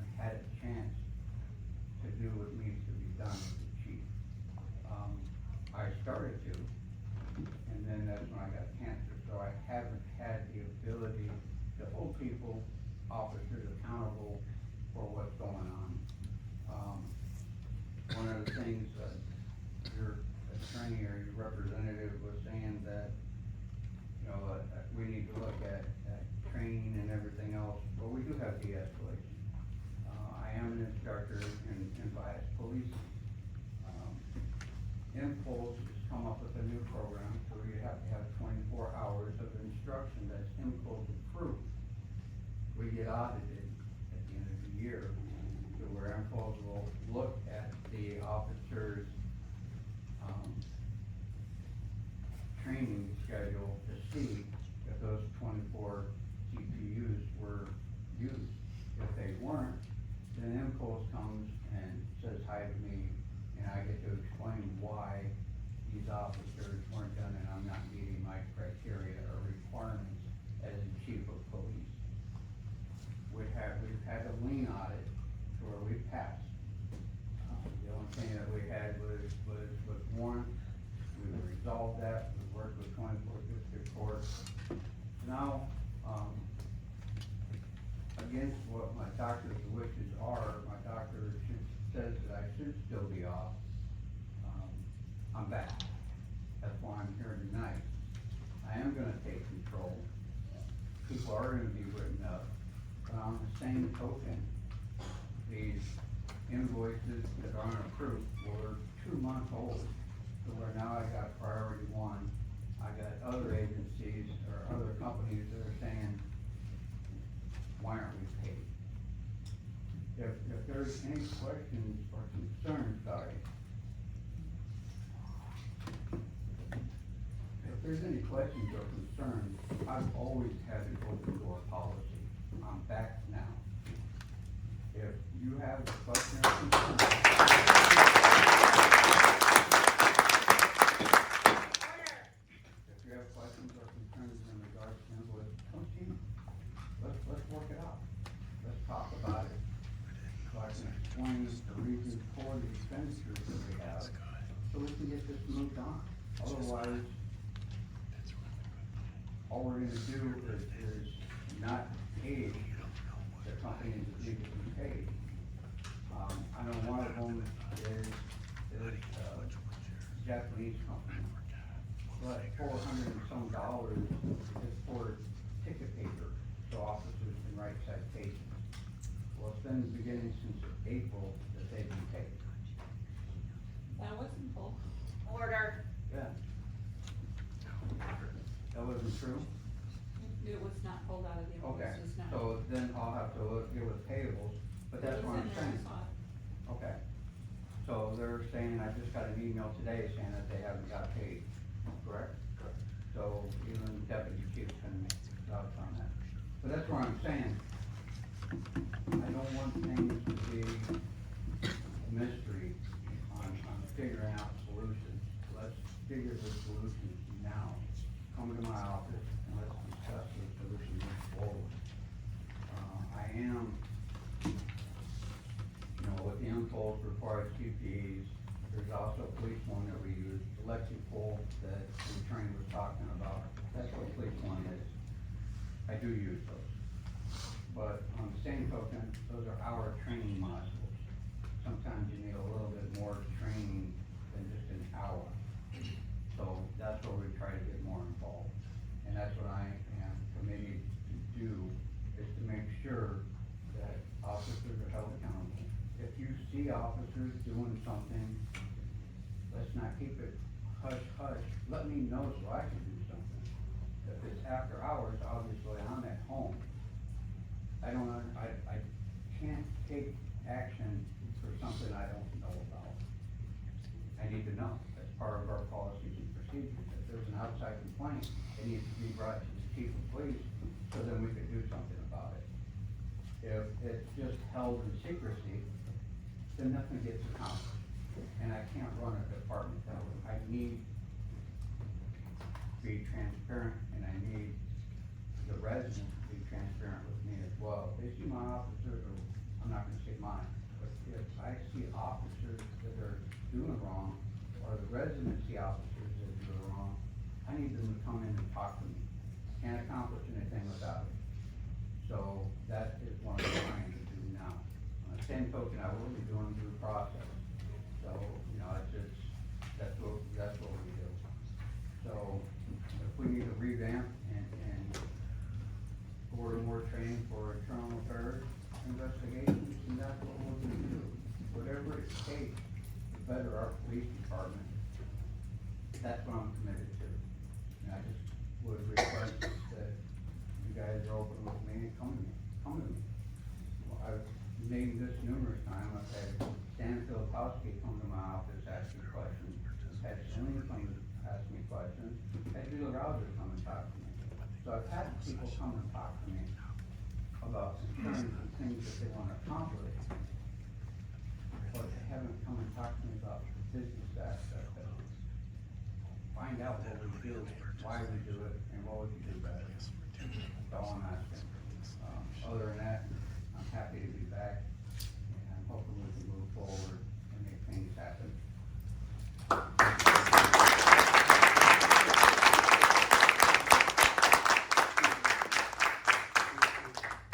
Chief, thank you. First of all, welcome back. I'm very happy to have you back. Your doors are always open for me. And every time I walk in and I walk through with an issue, we discuss it, we figure out a solution. And it has never been a problem for me personally. There's obviously a lot of issues, and it's not just in the police department, let me make that clear. The city is facing a lot of challenges, all right? And I think we're lacking, the principle of providing solutions instead of just piling problems, because every time we come to these meetings, what we do is here's problems, and then it seems like it takes us forever to find the solutions for them. What I'm requesting, and I hope that we can work together to resolve your issues with the police department. I would love to see more officers patrolling, that's for sure. And I also would wanna visit, make a monthly visit, where we can, and council are more than welcome to, come along, or we can do it in teams, where we sit with the chief and bring those problems, because I feel like the only time we actually meet is here at this meeting. And we don't get the opportunity to actually, dive into issues and provide solutions for them. So, if we can do like 2 teams maybe, or, 3 teams, where we come and sit down and work on everything that we do, including the problems with the, civil service and all these issues. But other than that, you got a great group of people, I know them, I know every and each one of them, I speak to them, and I know what their issues is and what the challenges are, and they are more than happy to do better for the city. We just have failed to provide solutions for them, to work with them, to find the problems and actually dive into them, and then provide them with resources. That's the problem. The chief is not the issue. He is not the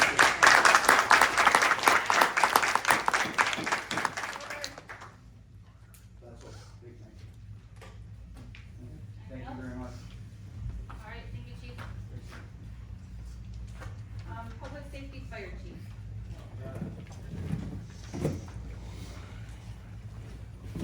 Good evening, Captain Jim Rogers, Emergency Management with the Departmental Fire Department. I'm here on behalf of Fire Chief Murray, and the other thing that I have to report is the ISO rating is coming up in August. That's going to expire in August, and from what I'm being told, the water pressure issues on the hydrants could affect your ISO rating.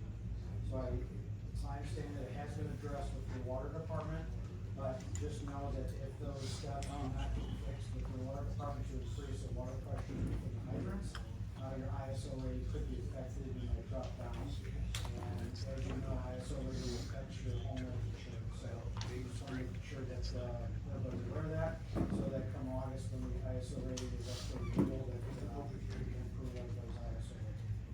So other than that, that's all I have from the fire chief. Thank you so much.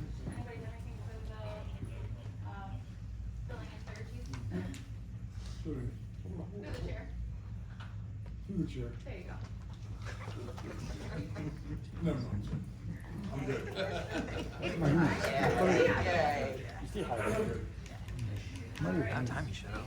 Yeah. Public Works and Water Director.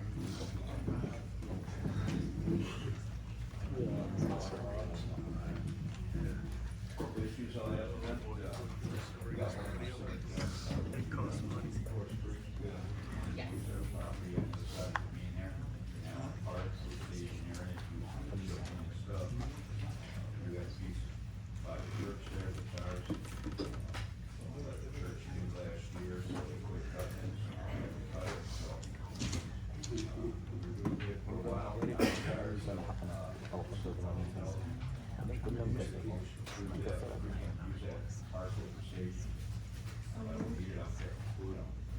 So moved by Kirkwood, supported by Abwali. Any discussion? Motion? It was, allowing the DPW to use, it's 3315 Greenfield. No, Spicer's Group. we use Oh, it. there's Spicer's Take the Group. property on the other side of the beach, on that church and out. It's on Stanley, right? Oh, yes, 3908 Stanley.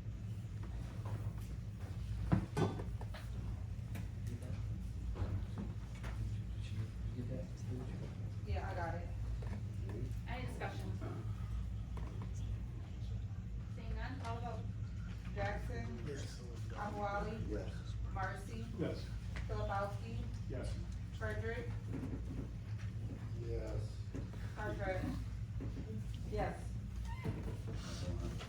Take a look here on that, as far as the hydrant situation is going on, that's gonna be addressed. So we had to fix a couple that happened to broke, that happened to break during the testing. I'm just curious why they broke, so I'm working with the hydrant manufacturer to see why that couple broke. But, we are addressing that issue because there's something going on there, so I'll bring it back in 2 weeks, we'll be found, and take the hydrants that get tested. We'll be done next month. Okay. Now, he's got a lot of rates that we're gonna be talking about. Fun stuff. So I'll take us now. To the chairs, before the, please, if you don't mind, the swimming pool, where we at? Is it clean now? Everything's good? Alright. No, it's okay. No, it's clean. It's, I wasn't here last meeting, so I just wanted to do the church. Oh, yeah, it's, Awesome. Awesome. Thank you, Mayor, thank you, Council. My name's Nick Van, County Engineers.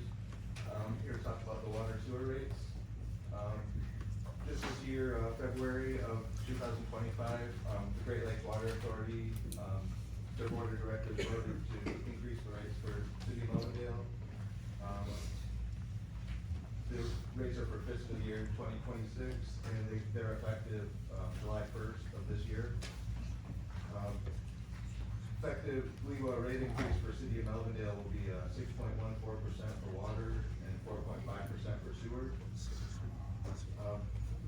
I've met with Rich, the city administrator, and Larry DPW this will be the time to go over operations, cost of operations, any other increases that might be required at this time.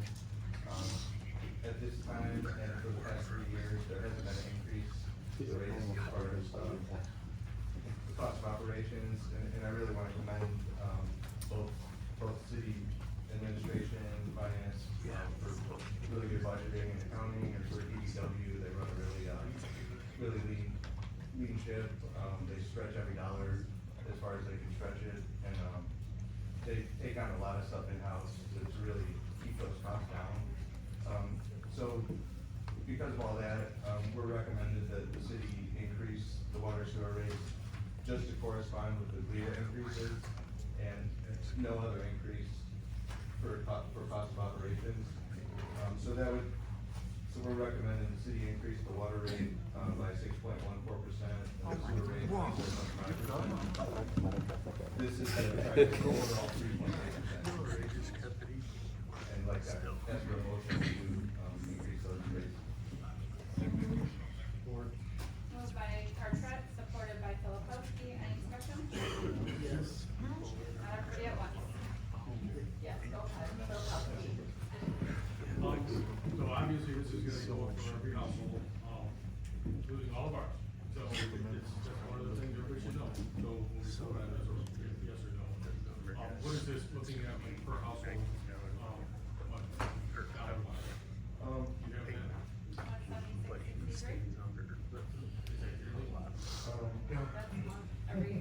Yeah, I have, going from $161 and 42 cents up to $176 and 63 cents. 3.8%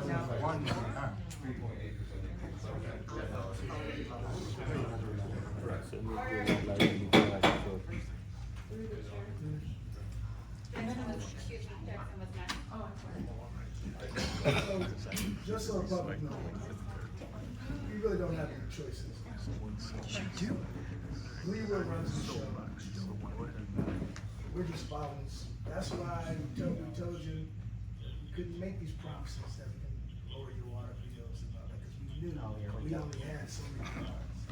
So, just so you know, we're doing everything we possibly can. When Greenwood has their meetings, the community, just like they come out for whatever reason they come out for, needs to go to these meetings, and we need to raise hell, because we are paying way above what we are supposed to be paying as a community. You have to go let your voices be heard. I've sitting there, I pleaded for them, I yelled at them, I screamed at them, but Great Lakes Water Authority answers to no one but the public. You understand? So I'm telling you, you have to get vocal. I'm sorry, through the chair. Yeah, I think our minimum right now for 10 units is 170, 10. That includes recycling. That's recycling. I paid it today. 176, 63 or something, is that correct? Yeah. You're adding recycling into that. I think that's correct. The number I have in front of me is 161. I believe there's. Plus the 9. Plus 9 for recycling. So it's gonna be the 176 plus 9? Plus the 9, correct. 176 plus 9. Through the chair. Yeah. So this 176.63 is gonna include recycling.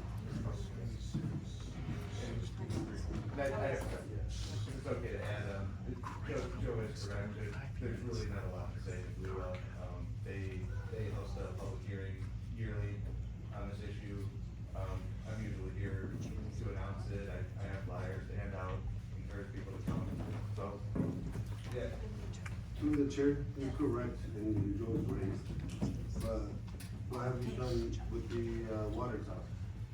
Right, they were supposed to come here. So that's still in the works, but we was changing their, how they're charging people, because a lot of communities are going to water towers, so they're losing revenue by that, so they're just gonna go to a flat rate.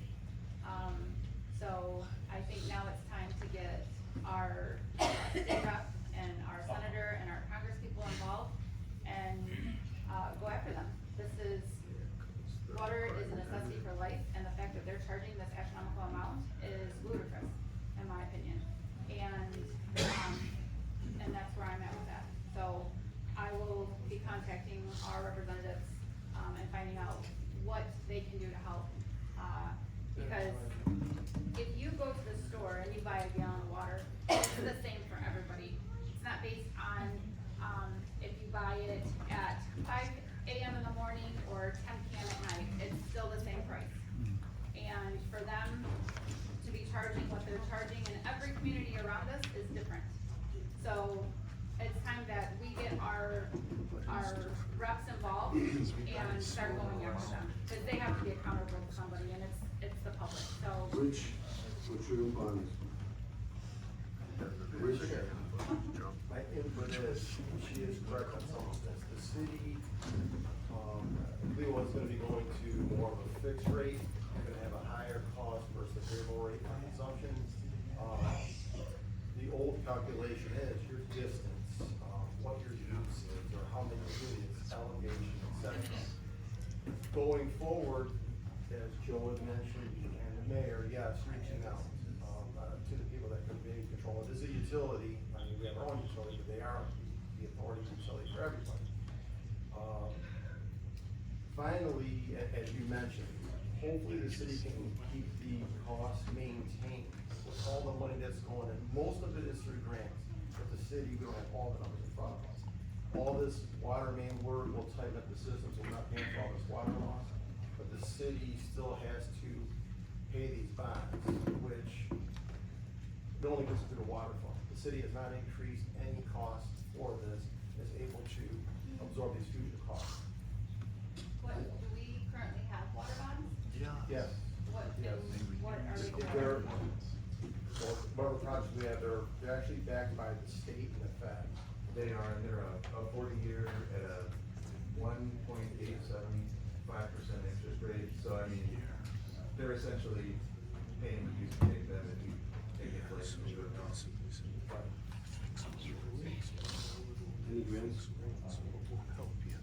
So we got a bunch of grants for the work that's being done. Yeah, we have quite a few grants. We've got sewer grant going now, we've got water mains in the works, we've got 3 years of them just chugging along.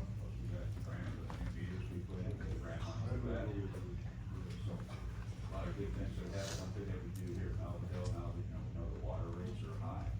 So as far as the department, one of our customers or one of our citizens calls in about a complaint on anything, you're over there doing 100% and we don't charge them for us to do a lot of stuff.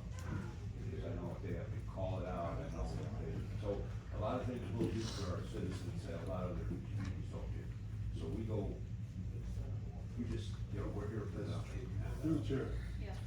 Gentlemen, the water main project going up Allen Road. I see them put flags out, there's a few flags here, there's a few flags there. They kind of disappeared, I don't know if it's still up and why. When is that project gonna be taking place? And I know that we run that right by a major sewer line. I'm hoping that's where our leak is at. So when is that project gonna take place and will that bring our water pressure up? If there is found a leak anywhere in that stretch, it would definitely help with the water pressure. There's a big transmission line that feeds quite a bit of the city and branches off to a lot of streets. We've got a 12-inch line there and a 16-inch, so that would be a huge benefit. Well, that project, I know it was supposed to start last month, and it didn't because we have some Correct. We're currently, held up in Eagle permitting. I shouldn't say held up. We've had a round of comments with them. The plans have been resubmitted to Eagle. I'd anticipate we have permits by the end of this month. We have a contractor eager, ready to go. They're ready, so, as soon as we have the permits in hand, we'll get them out there. So I would think probably within 2 months. we'll have them started. Some guys are running open. It isn't. This is intercity contracting. We've worked with them quite a bit over in the past, and they're really good contractors. Yeah. With regards to that, did you ever get in touch with DT about using that as a later? I have not yet. We suggested another location to them, and, that we're looking into that, but I'll probably be approaching this board in the next couple of weeks to discuss that and, talk over either that or another option.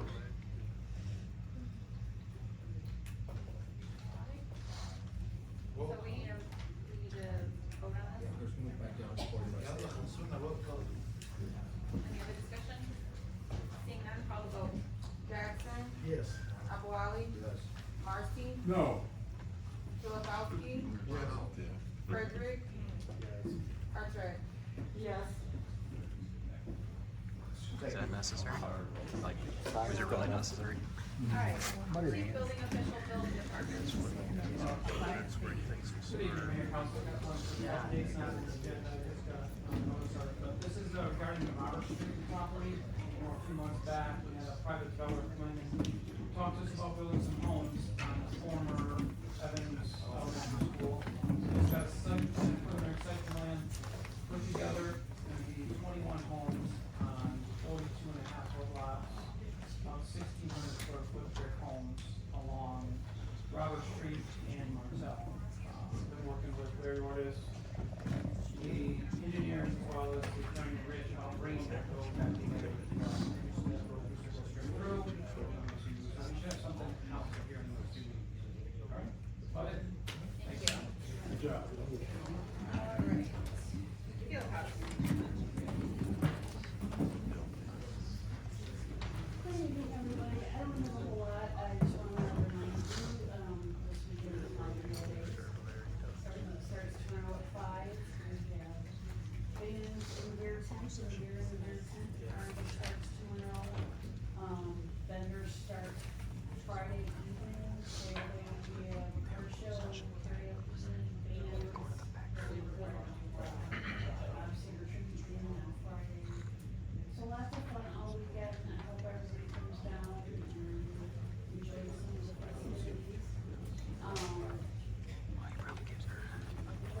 meeting, we had, Mr. Marvin, thank you, Gates, Peter one, reached out to me yesterday to see if they could come up with a price yet, and then we sort of discussed, you know, that we should have some sort of price for special events there, and, normally, like for soccer, or baseball, something like that, we charge $2.25 an hour for the arena. I was thinking for an event, you know, such as that, or another event somebody might wanna have there, maybe, you know, if they, for 5 hours, that's over $1,000 if they were playing soccer there, but something for an event where they're gonna bring in money, you know, charge for admission, that we should probably charge more than what that would equal out to for $2.25 an hour, so I'm just gonna throw out there a number and see how it goes. I was thinking maybe $2,500 for like 5 hours. Good number? Would somebody like to make the motion? Do I have a second? Thank you. Moved by Filipowski, supported by Jackson, for special event, 5 hours, $2,500. Any discussion? Yes. We go from the price, if they say that's fine, obviously you're gonna want a contract and. Yeah, we'll have to look at it, get a contract for that, because right now we only have a contract for special events in the actual field house. One other quick question, will we be getting a cut of the door as well, or just the 2,500 flat? I don't know, I guess.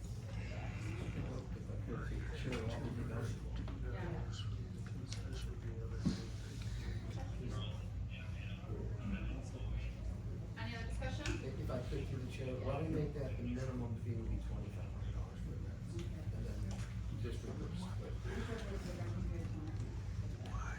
So is that good for the mover and what's more?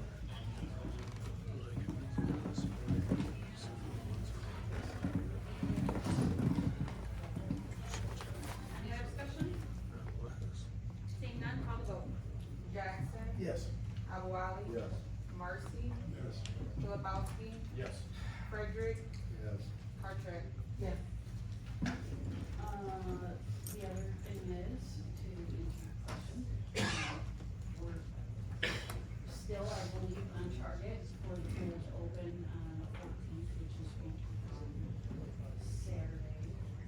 The only thing is, we need to have the heater looked at, and Larry, me and him discussed having, I guess we're having a problem with the aquatic source. Larry, can you elaborate?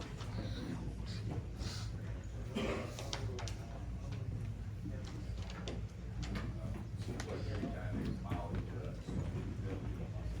seconds, we don't see the one come out, so you see the bill from the last one. Somehow the last bill, kind of looking over, trying to justify the bill, because they had a problem turning water on at that point. So they couldn't get it on while they're in a hurry half the time. They do, in my opinion, a great job on cleaning. Finally got what we got on, he's gone, and then I get the bill for $1,800, and I'm like, we just gotta do a bid on that, when he sent it. But I'm having a hard time signing it, and there's some other things he's gonna do, and I'm thinking, do I wanna take them on and do them? You know what I mean, get involved in all the stuff we have, but, so, I was thinking over, let's go over it, and we were calling that, let's go over that, they're like, okay, I've never seen that before, our process is a little different, you can't just send it over here. That's the only, and then, after they cleaned out, everybody went over and looked at it, and said, whoa, what'd they do, Through the chair. When was this? How long ago has that been, since they sent it? It's been maybe a week or so, probably, yeah, it's not been that long, but I, just gotta get. Are you gonna jump on it? Well, it's not. Yeah. Because I I'll tell you right now, talked to him today, he finally said that. like, everybody's excited to pull, you know. Oh, it's all set. There's Anything you nothing- guys need from us or from me personally, you know, like, we gotta make sure that we have. Oh, there's nothing wrong with the pool. That's something, that doesn't have anything to do, the pool's all set for that. So we, for, it's not heated. The pool was never heated when I was a kid. No. Well, there is a No, heater. it wasn't. There is, I can tell you that right now. There is a heater. There is a heater. Yeah, I mean, can we? Rich, Can you get it fixed? You got everybody in the pool right now, I don't know, what they had to the cost of the pool. We have a cost options that are. Order. Through the chair, Yes. have we looked to the price of repairing them? I didn't know, I have not, because like she said, I don't remember there ever being here 8 years ago, I don't. I mean, if we have it though, why not? Well, I'm just saying, we're getting to a point, there's a lot of money involved in this pool at this point. And, you know, that's why we closed it, so it didn't make any money, so if we keep putting too much in, it might be the same results this year, and then we'll close it next year. We're trying to make it efficient and good enough that the people can come and enjoy it, and it doesn't cost the city, you know, over the top, and then keep it going. If we overwhelm it, you're gonna go, oh, wow, look at all the costs, look at that, we'll be back to the same boat 8 years ago. Once we get it up and running. I say, can let's we see how it goes revisit this year, and we can get it rolling. I mean, I don't know if my kids are really young, they don't care what, they don't. Right. I got it, but they did, you know, so. Whatever you wanna do, I'm good, I just wanna make sure.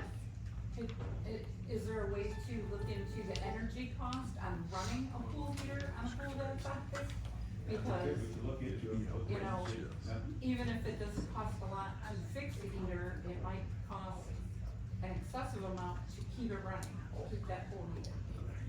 You'll see when we get to the bill, we run 24/7. When you were running it, where was your heat? Do you remember? There certainly was. Okay. Because they There like certainly it was to be, heat, it's a like, million 80, gallon 82. heater. Yeah, there's two of them, I think there's one in the other room. There's a- Everything gets going. There's other things and other issues.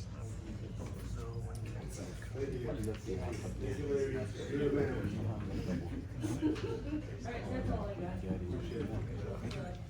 please come out to Melvindale Days, car show Saturdays, close to.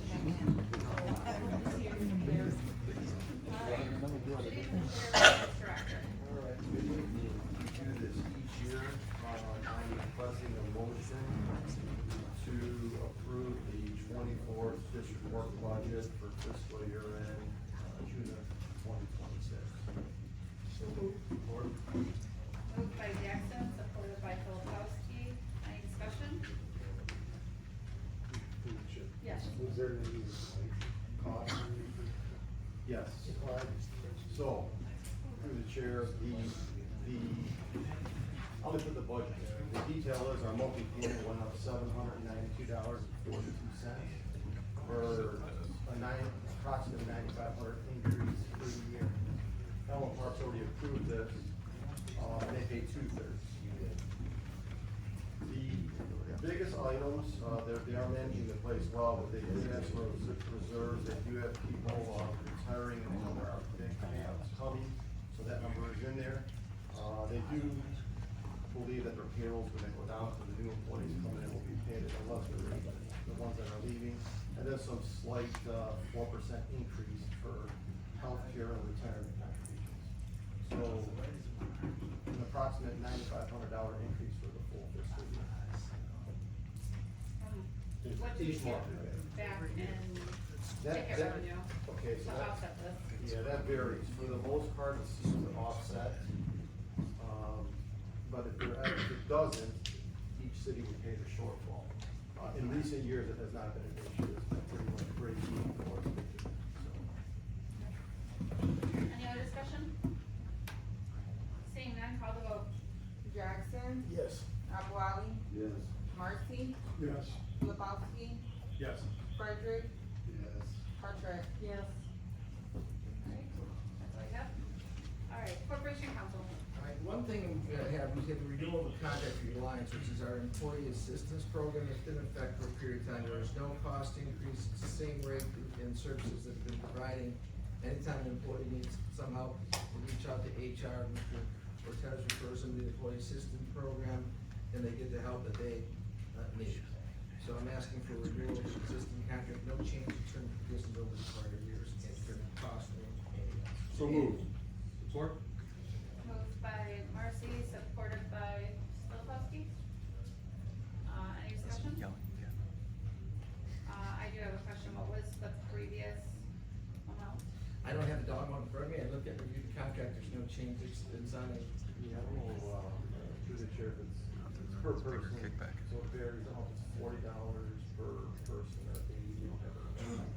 But it is the same, it's gonna vary, if you have 20 employees or 50. Any other discussion? Seeing none, call the vote. Jackson? Yes. Abouali? Yes. Marcy? Yes. Filipowski? Yes. Frederick? Yes. Cartwright? Yes. Can we move it to the? Are we to the meeting? voting? Mayor may not have to vote on it. So if there's a possibility that we may have to vote, we have to do it now. I need a motion to recess and close session. So moved. Moved by Marcy, supported by Filipowski. At 9:47, call the vote please. Jackson? Yes. Abouali? Marcy? No, I watch your videos every day. 10 minutes. That's what you do.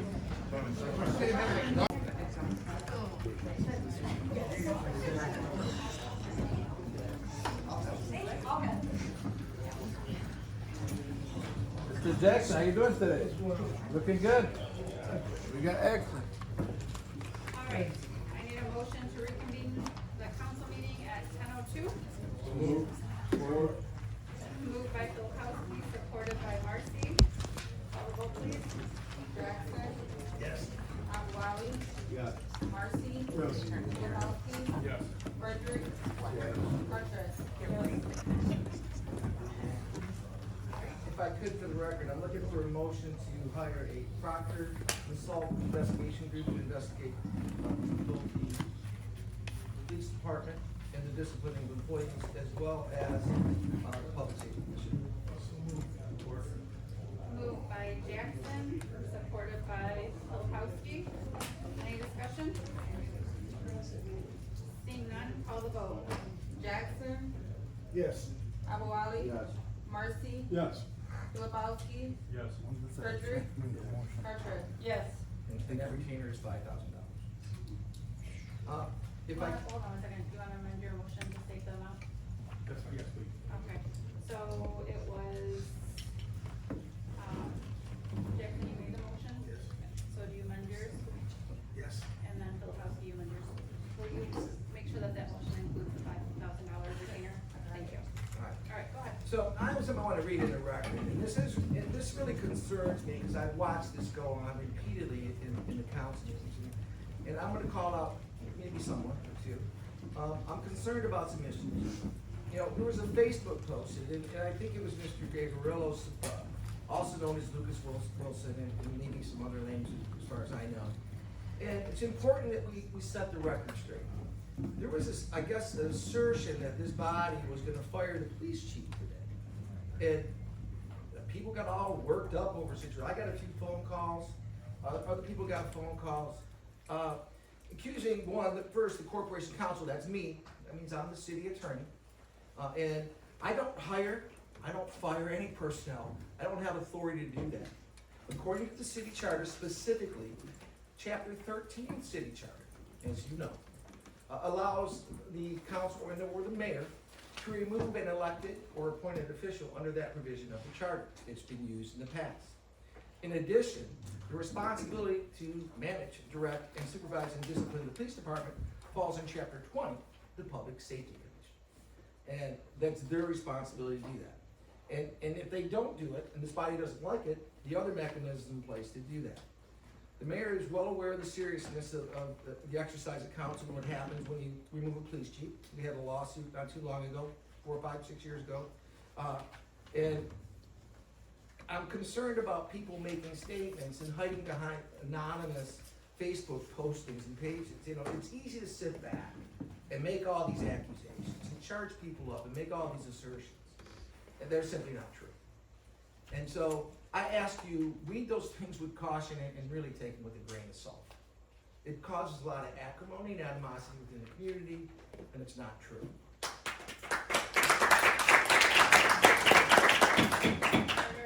Again, if I could, you remember Mr. Gagarula came before this body not too long ago and said, hey, Tesla's gonna put its first dealership right here in the city of Melvindale. Well, as you're aware, that's never happened. We know there's Tesla dealerships around the state of Michigan, and Melvin never got it. So when you put something out there to the public, it's important that you have credibility, honesty, and integrity. That's really important. He also asserted that we're gonna have Amazon, the representative, come to town and do Amazon Fresh Store in town. And to the best of my knowledge, I haven't seen anything like that. Mr. Building Department, have you seen anything like that come in here? Yeah. So, again, the importance, when you put things out there, to be honest, have integrity. Okay, it's so important, so important. And another issue that Mr. Gabriel came before at this body and said he was the CEO of a Fortune 500 company. Now, I personally reviewed the CEOs of the top 500 Fortune 500, and I didn't see his name appear anywhere on those documents whatsoever. Unless it's one of those anonymous names that he's doing it under, like some of the Facebook postings. So I would indicate, again, people, just be careful what you read, and know that Chief and I had a conversation. There was no movement to terminate the chief, and it would be improper, it would be a violation of the charter for this body to just go, I make a motion, boom, done, over. That's not the way things go. There's a thing called due process, and everybody's afforded that under the United States and the Constitution. The police officer afforded that, this body's afforded that, and the citizens are afforded that.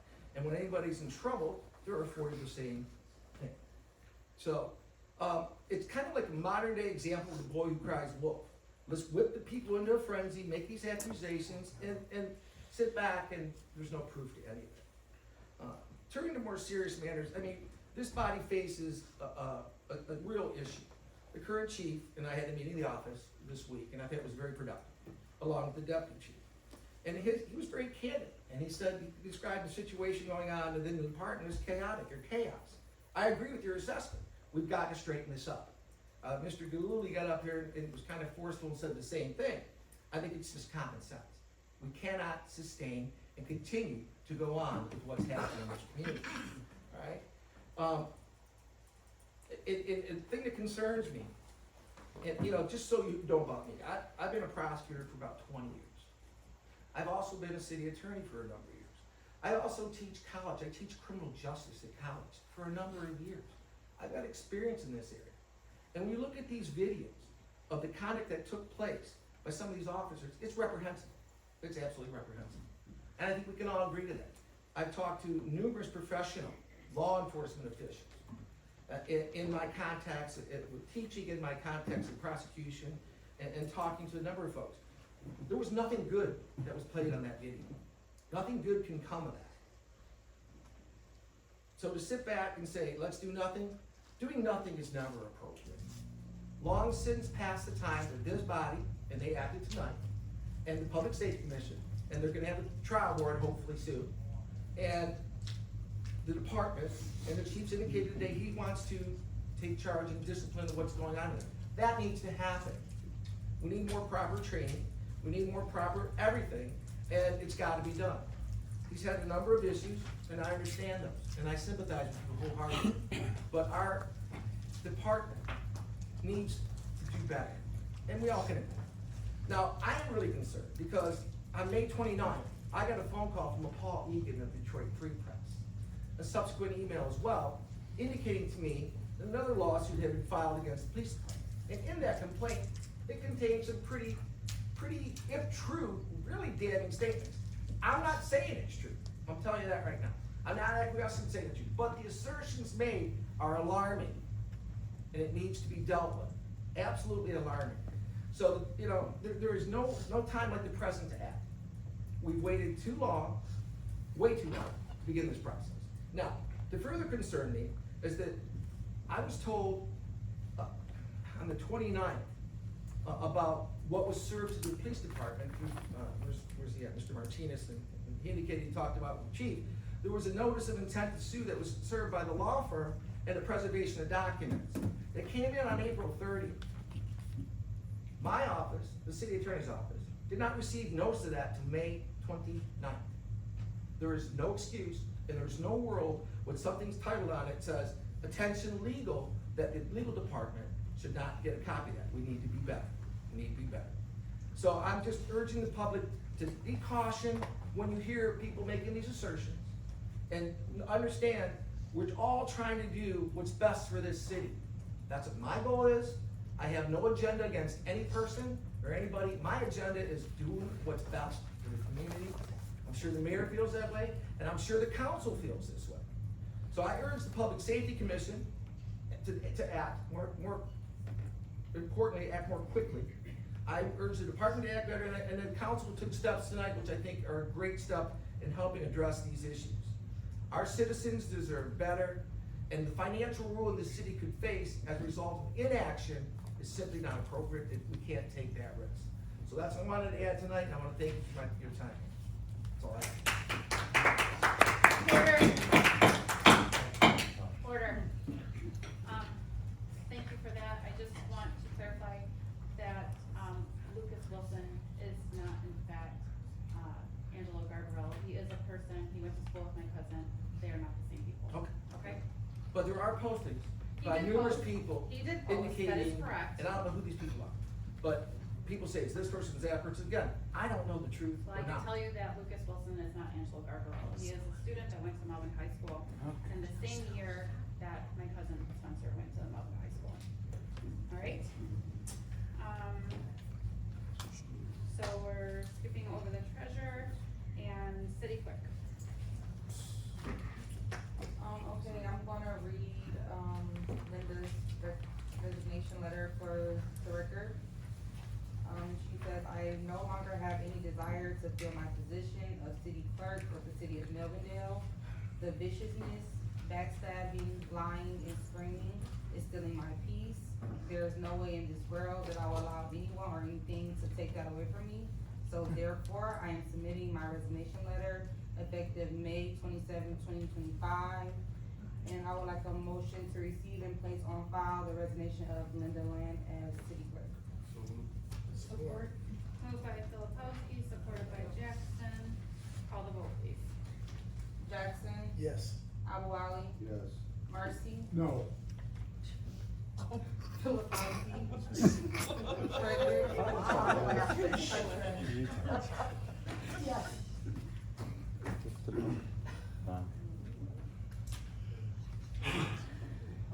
Alright. At this time, it's audience participation. Board, please state your name and address for the record. It's on to you. Good afternoon. You know every single one of you, right? Just to let you know, I go to Hamtramck, I came here, go to Dearborn, go all over.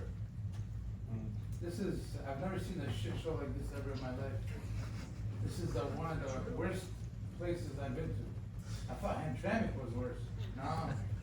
Over here, public comment, we waited 3-4 hours. I'm so disgusted. I'm so disgusted. You had one public comment so people can leave and you guys go to a closed session. Go to a closed session when it's time to go to a closed session, when everything's done. That's when you go to closed session. I've never seen closed session when people are sitting here. The chairs are uncomfortable. And then people calling me about the chief. That guy has cancer. Have some sympathy. Have some sympathy, goddammit. Hold on. Please don't interrupt me. So, I wanted to say a couple of things. Every single one of us has a family member or a friend have died of cancer, or has cancer, or has something, or died of an overdose, or died for something. Have some sympathy for this guy. This guy's been through a lot, for the last 6 months he's been here, person died, God rest his soul. You know, we're not gonna sit here and just argue. And you guys work for the public, people left because you guys waste time. This is disgusting. You guys don't want people to talk in the beginning, so you shift it all at the end. How do you expect people not to sit there and get mad? You guys are sitting here, work for the people. You don't work for the people. Why'd you take the public comment from the beginning? People don't want to sit here all day, all night. It's almost 10 o'clock. I got things to do. I got places to go. I'm being serious. Like, you guys don't even get along with each other. And that's the problem. You're fighting with her, she's fighting with you. I'm just saying it. Like, this is disgusting. How are you gonna get anything accomplished? You know, I'm not here to fight with you guys. I'm here to tell you, come on, get along with each other, man. It's time, you know, I don't go to meetings to bash people, but, you know, I'm sitting here.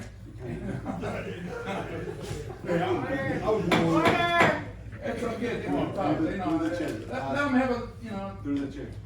I understand what I'm looking at the chair. I appreciate you. All right, thank you. You got a point. But listen, guys, I'm being serious. You know, if the mayor wants something, scratch her back, she scratches yours. The fighting, the manipulation, the arguing, bro, it doesn't look good for the city, man. And the lawsuits, you know why the lawsuits?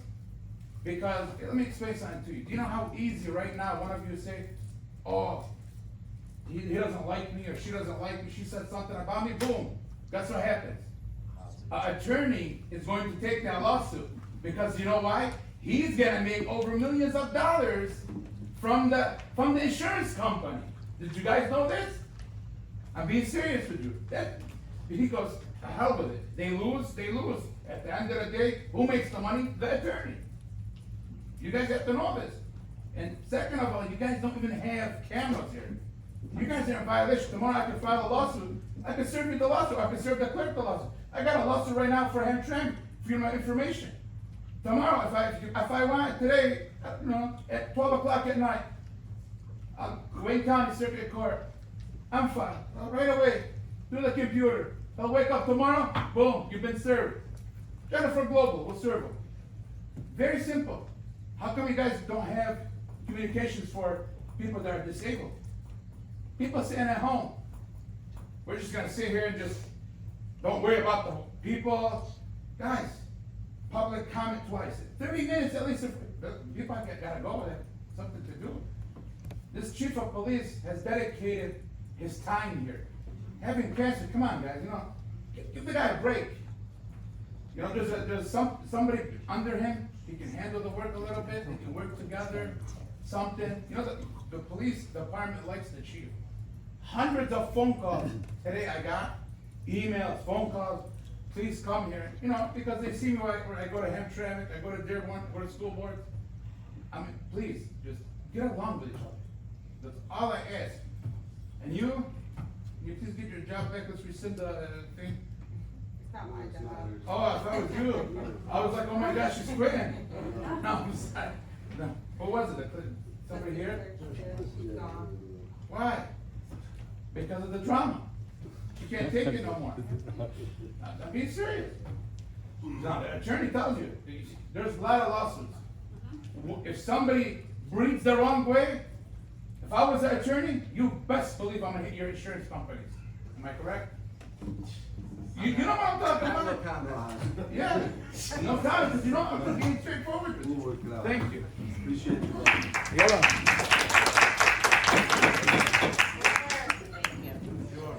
Michael Manasser, I'm speaking as a resident in the city for over 50 years. Chief Canelli loves our Muslim community here, has been in our mosque multiple times. Everybody I know supports Chief Canelli. A few things I wanted to say is, I actually like the speech that you gave at the end, due process. And I think Herman also deserves due process too. So be careful with that, guys. Another thing I wanted to say is, That you love me. let me see, huh? that you like, Yeah, so, you know, we're worried about the chief, the pressure of, you know, he's got cancer and the stress can actually bring back the cancer. I don't know if you guys know this, so be careful what you're saying, what you do. And if you guys fire him without due process, I think, Rich, I think you can fire the Furman, could you, or? I have no authority. I was looking into that, you're not really attorney, you would know, so you cannot. Neither can you? Okay, so we'd rather do due process and I seen that you were talking about the police department with all the lawsuits and everything, I think you guys got a few up there too, right? So let's be fair. We have some here with the police department, but you guys have some too, right? So you should bring that up when you say it, you know? Just so everybody knows the truth. There's a bunch of lawsuits up here too, right? Yeah? Let's be fair. Yes, there are. Okay, There are. so, two, and again, I like what, the last guy said about anybody can say anything. You know, we're here, we're the ones that work here, we know what's going on, anybody can claim anything and make it a big deal, but when it comes down to it, if we get a good attorney that backs the police, we're not worried about that. Thank you. Mayor, council, How are you? clerk, city attorney, official, that's the first time I see it in the city, but it looks good. Clerk, the clerk is not here. I spoke over here back in September after Corporal Muhammad Saeed passed away. And we said, we want you guys to support the police department and hire more officers. So you know, you guys don't have a K-9 in the city. Instead of bashing each other or doing lawsuits or getting sued, a K-9 officer would cost you $15,000. We could do a fundraiser right now from all this audience right here and get a K-9. You guys would have caught the killer within 30 to 40 minutes if you had a K-9. That's what you guys gotta focus on. Chief Canale, we support you. You served over 20 years in law enforcement, and you've done a great job. And we want you guys to get along. You know, we're about your citizens. We're about the businesses. I see you guys attacking a businessman that came here to open something. Everybody's attacking them. Do more ordinances, more rules and regulations, and work with the business community. Because any city without businesses, they'll be bankrupt soon. Thank you. Finally, I'm about ready to nap. Good evening, Mayor and Council, it's good to see everybody. Michelle Land, 2809 Margaret Street, Sad's maiden name, grew up here. Fun fact of the Melvindale pool is that it was one of my first jobs when I was 15, when Larry was in law school and working at the pool at the time. Easy now. So, I know. So I just wanted to, so the gentleman with the business down at the end of Margaret, obviously I live on Margaret, and I just wanted to bring a couple things to your attention. As you know, being on council, we like to have the materials in front of us and have the, you know, the facts in front of us. I do commend them for being a business owner and a resident in town. We definitely want business brought to the city because we want to have services for the residents in the city, so different businesses and a variety of different businesses. Since I live on the street, I leave work and I come home, and a couple of the issues are the congestion on each side of the street. It's congestion with cars on both sides of the street. And the only thing that I'm hoping that we can work out amicably with the business owner is that we can clear the congestion on the street. There is a Michigan vehicle code, stopping, standing, or parking. It's a code, and I'm just bringing it to your attention. And I'm bringing a couple pictures to your attention because I know the gentleman said that he doesn't park cars on the streets without plates, which cars have been on the streets without plates. There's been been bumpers and car junk on the grass, and I hope maybe some of you can share it. But I know he's working on getting it cleaned up. This has been going on. I know. This has been going on for a long time. Not just yesterday, not just last week. Are they the same? They are the same, so maybe you can share, I'm hoping, somebody can share. Maybe the two of you can share. But, there's, obviously, as you can see, this was before the last council meeting when he was here, we talked about he doesn't put plates, they make sure he puts a plate on the car when he parks it. There is a dealer plate, but it's hanging half off. On the other car, there isn't a dealer plate, right here, parked closer to the stop sign. This is a smashed car parked right on the side, alongside the building, that's got, front end part off. Sure, and then this bumper was here on the easement grass right on the side of the building, and there's been other car parks too, on May 15th. And then ironically, after council meeting, the bumper got moved to the city grass on the easement by the telephone pole. So, I know he has good intentions and he's wanting to do well for business, I get that. He states he is a dealership in his website. He stated, I believe, last council meeting, and correct me if I'm wrong, that he doesn't park his car on the sidewalk, but on his website, he's got a car parked on the sidewalk. A portion of the car on the sidewalk. I just would hope to work with him as best as we can to try to solve these little issues. It sounds like he's on the right track now and wanting to do that, but, there is a Michigan vehicle code for clear vision. It's statute 257.674A, clear vision areas, and it states that, and this is of the Michigan Vehicle Code, Stopping, Standing, and Parking Act, and it says, a vehicle shall not be parked in an area purchased, acquired, or used as a clear vision area adjacent to or on a highway right of way. A person shall not conduct vending or other commercial enterprises in a clear vision area. Now, I would assume since he's a dealership, he's considered a commercial enterprise. But to me, I interpret a clear vision area as the clear vision area going onto a highway or coming off of a highway. So, in other words, if you're coming to the corner and you're trying to make a left, or you're trying to make a right, or you're trying to go across the street, it should be a clear vision area on both sides so that you can see and get across the street safely or turn left and or right.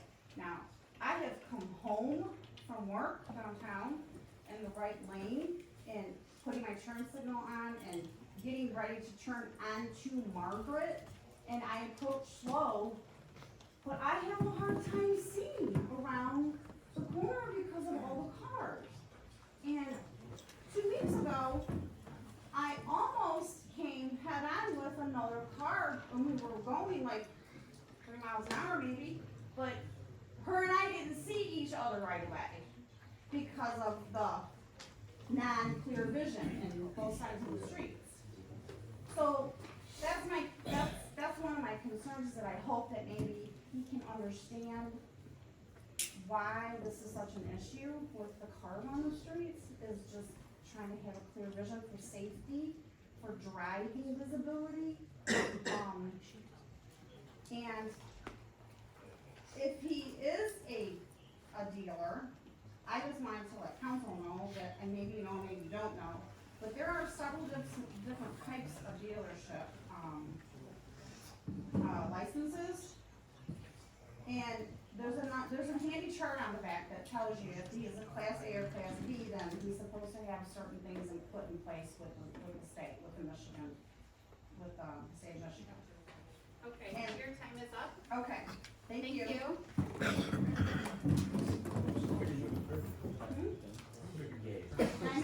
thank you, appreciate it, have a good night. Hello, long time no see. Name and address, please.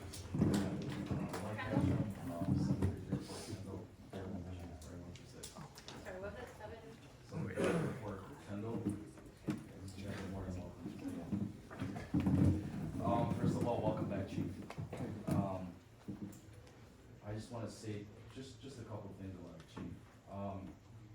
Me and my brother, we lost our dad, obviously, a couple years back. Let's face it, there's not a single place in this country that's perfect. You know, we all could, our workplaces are not perfect, right? But there's a point somewhere where some of you guys have voiced concerns, and there's a point on the chief's side where he's voiced his concern. And I really like what Mr. Councilman Abdullah said, that let's have meetings, let's hash it out, bring our concerns to the table. That's being very progressive, and I like that. And it's time to do that.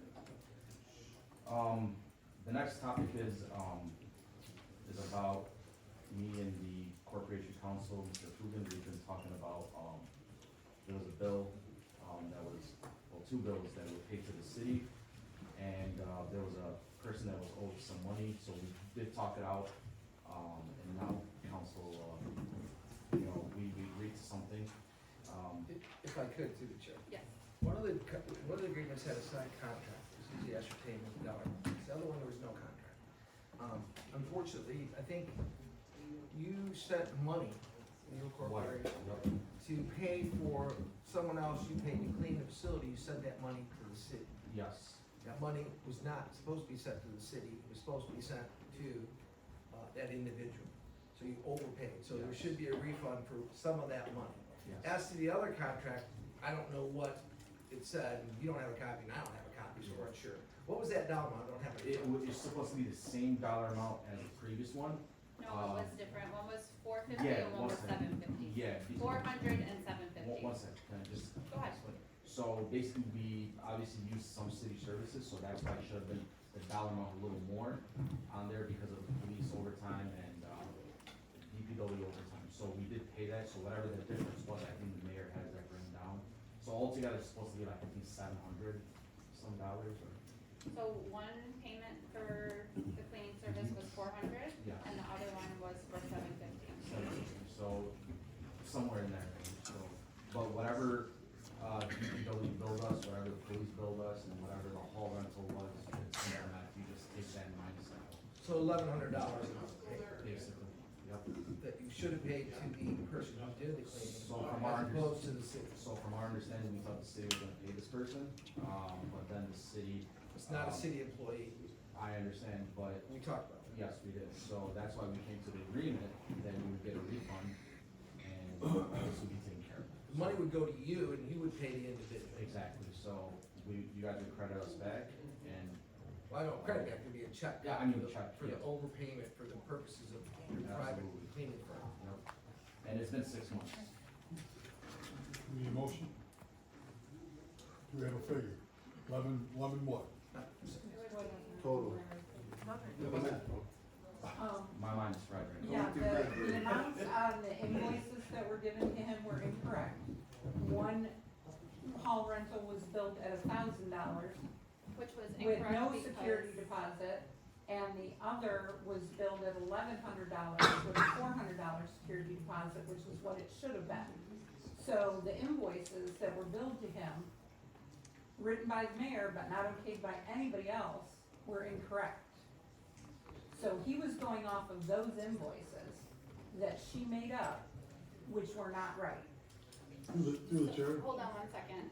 To, I guess, add to that, so the first time they rented the hall, they only rented half of it, so they actually overpaid for the hall rental, because half of it would not have been $1,000. The first time they rented it, when they don't have a signed contract, and nobody has a contract, so we don't know, We did have a signed contract. not for the first one.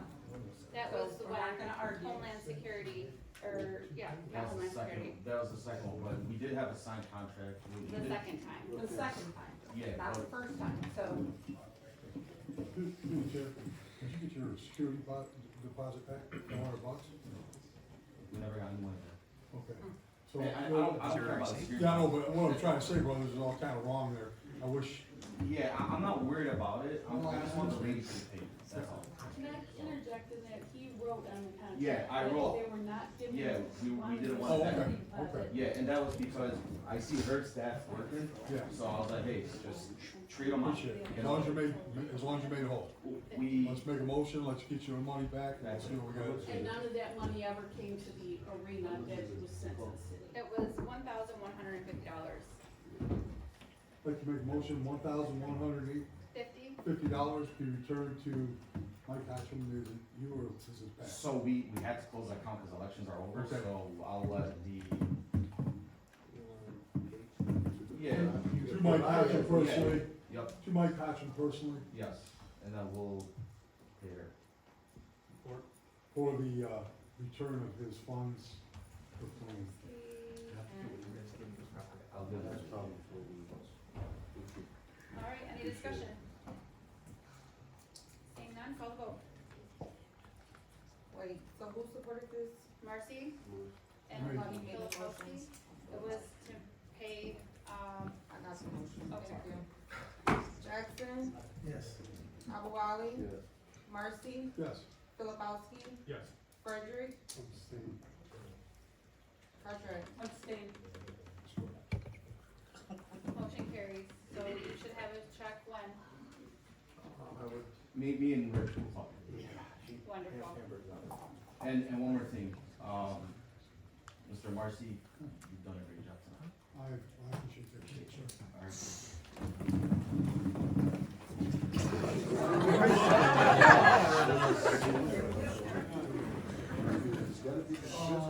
Three nine Lower Drive.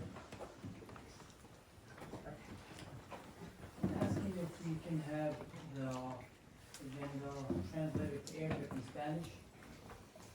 If possible, help out with Arabic and someone can help out with Spanish, because we have a lot of people asking and want to know what's going on in the city and what's going on in the agenda. So, Madam Chair, on the website, we don't have. we only have it in English, that's it, Okay. and it's not Yeah, even, we definitely. yeah, we need an Arabic and Would Spanish. you like to make a motion? Yes, I would like the motion to have the agenda translated on the website and in addition, additional for. Paper copies? Paper copies as well. Support, Moved by Jackson, supported by Marcy. discussion. I have some I'm pretty discussion. sure I know how to do Oh, my job. Thank you. Okay, I Yeah. appreciate it. All right. I have some discussion. Sure. Through the chair. Yes, go ahead. Okay, who's talking? Oh my God. I'm not playing this game with you. Well, the thing is, you know what, that's how it works when you have a recorder, so I'm just making sure that you understand. With that, I don't see why it wasn't already. And you know what, I apologize during my term that it wasn't, so. With that, there's no big deal to change it over to any language. It's as simple as a button on a computer, as long as that translation works, so. We have a lot of people who've been asking about Yeah. what's going on in the agenda. Appreciate you. Any other discussions? Seeing none, call the vote. Jackson, Yes. Abouali, Yes. Marcy, Yes. Filipowski, Yes. Frederick, Yes. Carteret. Yes. I'm sorry. Alright. Alright, second of all, as you said, as you heard about, the chief is getting fired today. And as you guys seen, all these people who came in today to support him. He's been going through stuff, and he was there for all these people. He was there for my family when Mo passed away, and not just the Said family, he was there for the whole community when Said passed away. And he's been working in the city of Melvindale since 2010, and also been there for every single person who needed him. His doors are always open, and Chief, thank you, and welcome back, and before you guys do something, think about it. Thank you. Hello, good evening, everyone. I'm just here because of the chief. We've been hearing that rumors you guys getting fired. We had a problem in the city of Melvindale, but I'm resident of Melvindale. And you know me, I vote for you and I know you did. I lined up with my whole family. Before you do anything, think twice. I would never fire him. Thank you. Just so you know. Welcome back, chief. As a community, we stand with you, we like you, we love you, he's always here for us. Absolutely. He's never behind anything. We just wanna let you know that we all here stand for him. There's people who came up with families and kids and they have to leave. people have school in the morning and they have to go back. So you guys left us to the last minute, whatever. Shame on you guys if you tried to fly there. We stand with the police officers and we stand with our chief. Thank you.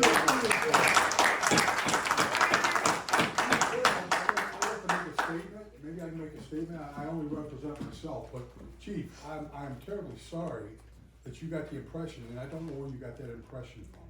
And the sad part is that that's where these sick rumors are coming from, okay? That's a sick rumor, all right? There was no intent, especially from my part. I had 15 people call me today about this. That's where I learned about it at 3 o'clock. It's ridiculous. Who's ever putting that information out there, they need to be addressed.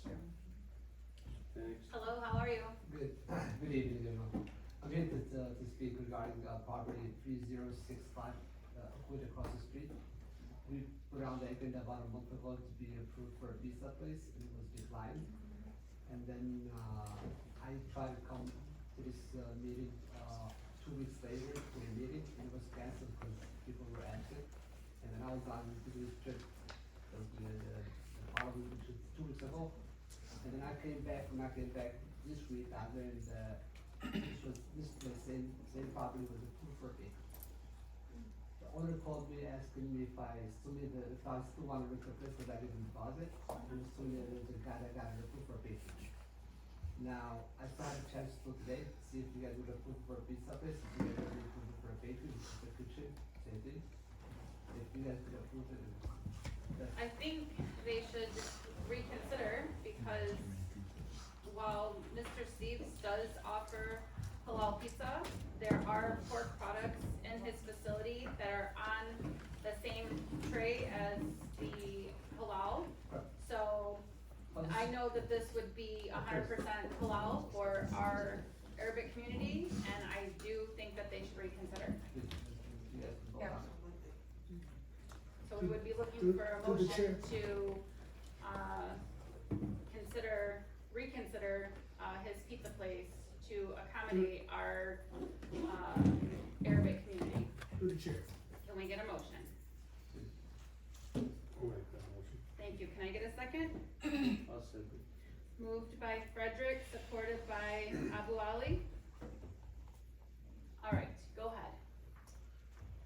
Reason why we explained Mr. Simon before, we have 8 pizza places here. We do not, that's false.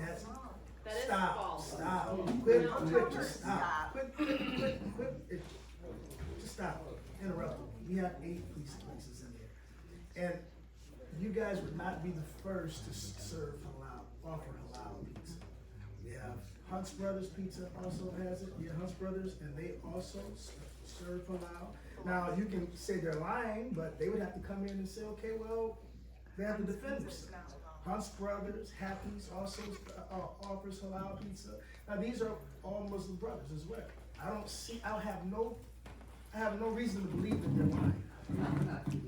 No, yeah, so the only reason why we said no more pizza places, especially over in the business, honestly, the bakery and the deli that we were going to approve before was something that we were stepping out of the way to do. It was supposed to be all business. It wasn't supposed to be anything other than business, office space, right.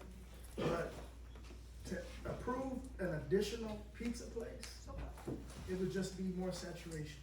We're trying to get a little bit more diversity. That's technically not true, because like I said, when we talked I went personally to these places. Like I said, Hunt's Pizza, Happy's, we got a Steve's Pizza, we got a Howie's Pizza, we got a Freddy's Pizza. We have the, do not interrupt here anymore. I'm tired of playing this. No interrupting from the audience. I'm sorry. You're not the chair. I got this. I'm gonna make an announcement. Anybody interrupts, you're gonna have to exit. Simple as that. No hard feelings. You gotta respect them the same way they respect you guys, please. The new, actually now, the new, what was it, Dreamland, they also offer pizza as well, and it's allowed. That's true. So, I'm sorry, I understand, and I heard you have great pizza. I've heard it, I heard that great pizza, but, hey, open a chicken place there, something like that, you know, something, I don't we, know. Through the chair. Here's the thing, that building was approved for office space, correct? Yes. And we said no to the pizza, and now I guess, I don't know who approved the bakery, but I don't know, I wasn't a part of it. I seen the motion that it was, when it was prior to the pizza place. So if they didn't wanna open that bakery then, and we turned this guy down, then it shouldn't be a bakery I either. don't think that came to us yet. I got something to the chair, I can. Yeah. No, I just spoke with Simon today, okay, that he's the property manager of that place. Correct. They just submitted the plans for the bakery. From what information he told me, that they're not in negotiations with the pizza anymore. Right, the pizza's off the table. He still has my money for The the. bakery He should be said off the it's- table too. He said It it's. should only be office space. It never canvassed, it hasn't canvassed. It has. And it should be only office space because we said that we were going to allow. Didn't the bakery get approved? The bakery was approved by the planning, and then it was also confirmed by this, That was last body. council? No, not the last council, this was about 2 months ago.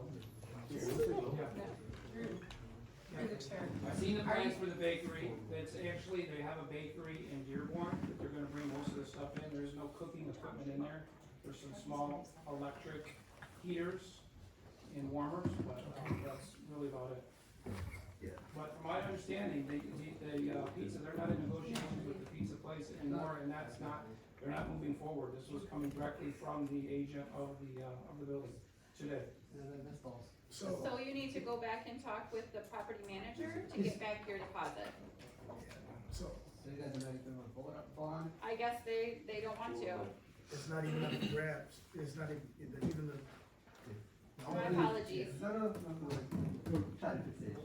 We're gonna try. Through chair, is there a motion on the floor? No, not for you guys. There is a motion on the floor and we'll vote on it. Okay. Was there any other discussion? Withdraw the motion. Yeah, we can withdraw the motion, we made the motion. Frederick? Well, the motion was just to reconsider it. Yes. So, I mean, it sounds like we've reconsidered it and it's not going anywhere, so if I need to withdraw the motion, I just wanted to talk about it. Thank you. Do you withdraw your support? Yes, Alright. Good evening. Good evening, council members, the mayor, and fellow citizens. Thank you for the opportunity to speak today.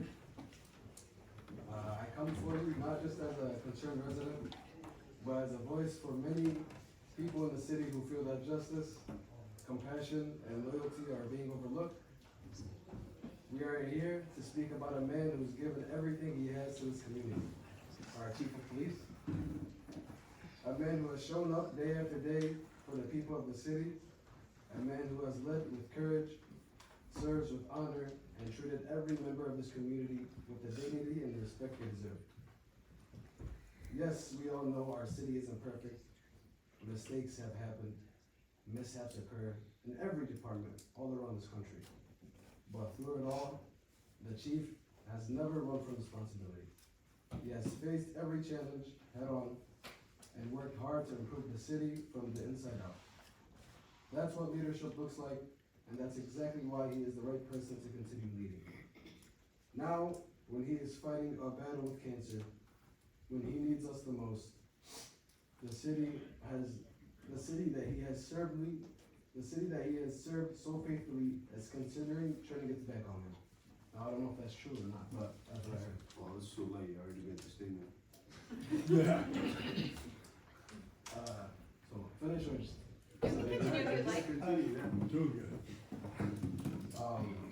Let's call it what it is. It's not just a policy decision, it's a moral one. You don't discard good people because they're facing hard times.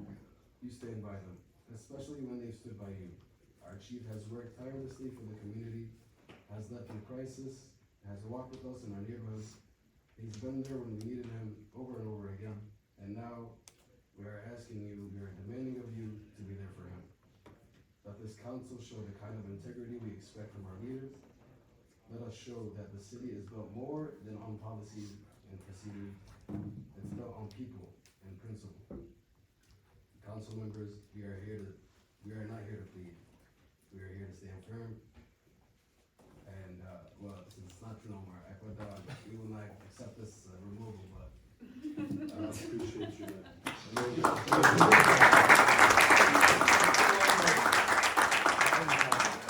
We love that the community is standing with our chief. Oh, I'm sorry, what's your name? Oh, my name is Ali, Ali, what's your address? 3217 Elizabeth Street. Okay, thank you. No problem. Greetings, Mayor and Council. My name is Dale Hall. I live at 18302 Root Street. I want to bring to your attention some issues about the mall across the street from you, which is where the CVS is and a bunch of other, just a little mini mall. The CVS moved out and Dreamland moved in. And since they moved in and before they even opened, that's all they've been having is trash everywhere. I mean, I went ahead and brought these pictures. I'm sorry, this is the first time I've been to a meeting. No, I that's didn't okay. realize I should have brought multiple copies. No, that's okay, we can pass it. But, I know the owner, I did get your message today, but I was dealing with some other issues here in the city, and so I was not able to give you a call back. But I do know the owner, I will reach out to him and I will make sure that well, the issue is I talked corrected. to, the ordinance officers, and they're doing their job because I talked to them and within a day, they clean it up, but within the next day, it's just as bad. Through the chair. They just open. So all this, I get you. Well, I got you. The The very first time that I got a hold of the ordinance officer, I specifically asked them, I don't want them fined, I just want them to clean it up and know what they need to do. Yes. The dumpsters are the lids are supposed to be closed at all times to keep animals out of them. They're open 24 hours a day, filled this high above the dumpster. The reason why, I'm trying to answer your question, and I'm trying to explain it to you. The reason why, and I've seen it myself, I didn't report it, I spoke to the owner himself. So they're new. Right. They're filling up the store, it takes a lot, it's huge. So they would have a lot of boxes and stuff, you know, I understand. So now that I spoke to him today, and he said that they're getting to get close to filling up the whole store. So moving forward, you shouldn't be seeing these, Well, I hope not, because I mean, it was so bad, the businesses that are there that are paying for the grain dumpsters, because they got their own dumpster, and they're filling everybody's up. And it was so bad, if you look, they had these, desks I think they're trying to throw out or something, they've been back there for like 3 weeks, I don't know who they belong to. They had that full of trash, because they had nowhere to put their trash. You know, I mean, bags of trash, you know there's food in that stuff, you know, from people's lunches and that. There's that issue. They're unloading from the streets. That's not legal. The picture of the one truck I have there, they have a side lift gate that was lifted up in the side of the street. A woman almost ran into it. If she'd cut her head right off. Okay, so I mean, that's a serious issue. They need to not load from the street. They're doing better because I've been yelling at them, telling them I'm gonna call the cops on them, and they keep on loading from the street. So they are doing a little better in that, but they'll go ahead, instead of doing it in front of my house, they're doing it down. So I don't see it, you know. There's that issue, they're driving their high-low on the street. I got one good picture there to where it's stacked pretty high, but that's not the worst. There was one that was stacked so high, there's no way this gentleman could have seen where he was going, driving down the street. So they don't even know how to drive a high-low, because anybody that's ever drove a high-low that knows what they're doing knows that when you have a load on it, you're supposed to drive backwards, so you can see where you're going. Yeah. You didn't know that? So, I mean, that's why. yeah, I mean, I've been certified in 2 different places. I mean, granted, you don't even have to have a certification to drive a high-low, but some places require you to do the test for certification for, legal reasons, you know. But, yeah, every single one of them, you're supposed to drive backwards if you have a load. Yes. Ordinance, Yeah, We already took care of it when you called me. Right. I won't call and I took care of it. Right, I mean, Never got called back in. yeah, he did good on that, but like I said, as soon as it happened, and I don't want to get tickets, I want anybody to be able to get a job, go ahead and open a business and be successful, you know? But I mean, I spend a lot of money on taxes in this city, and I shouldn't have to look at a garbage dump across the street. And then have trucks, I mean, they got trucks coming in and out like crazy, but that's something I'm gonna have to deal with because they gotta get their merchandise in. You can't stop that. I mean, it's a bad location for a grocery store. If they wanted to open one up, they should have used like the Rite Aid. That would have been perfect. They had all kinds of room, plenty of places to put dumpsters, plenty of place to load and unload, you know. But it's too late to do anything about it now, nobody was notified of them going in there to try to suggest maybe they go to that location, that's an No, empty that's building. not true, we had a planning commission and it was sent out to all the residents. I never got anything. It's just like with Sabinas, that when they put in that parking lot there, they were supposed to send out everything for, we were the only ones that got a notification.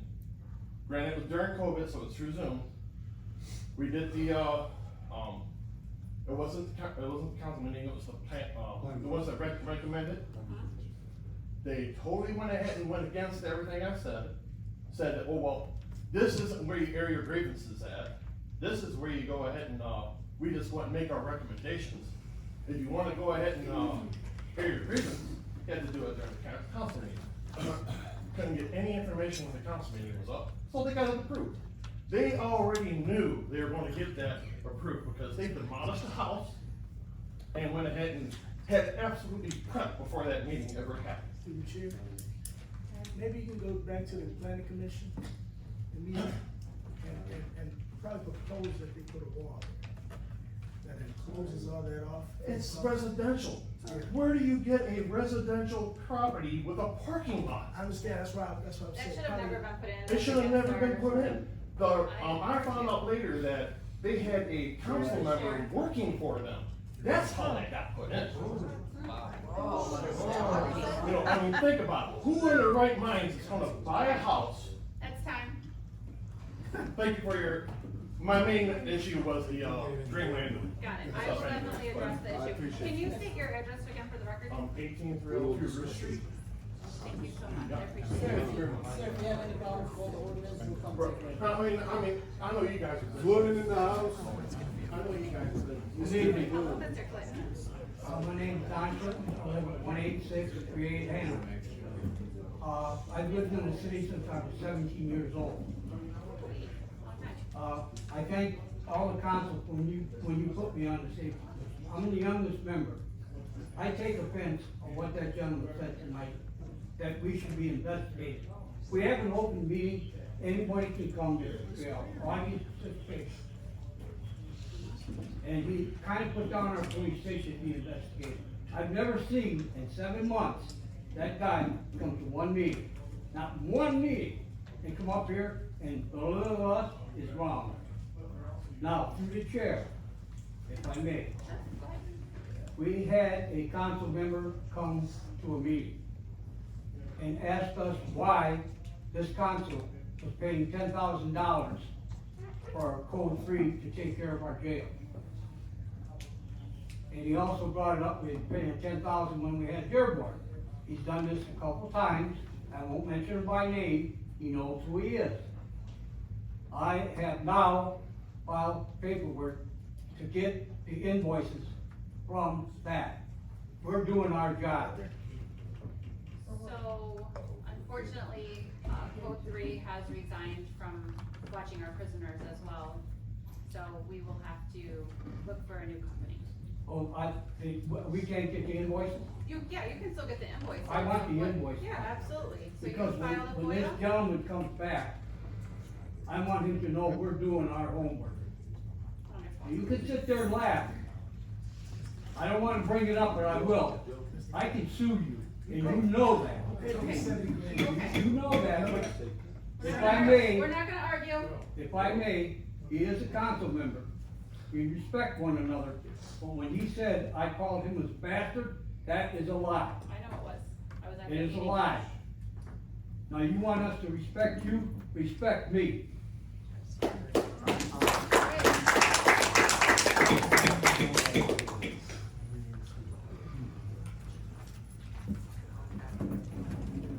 A very good evening to this esteemed council, Madam Mayor, to my fellow citizens. First of all, I'm so glad that everyone is utilizing freedom of speech. And most of all, I want to say, I just come up here to, first of all, give about our dreamland.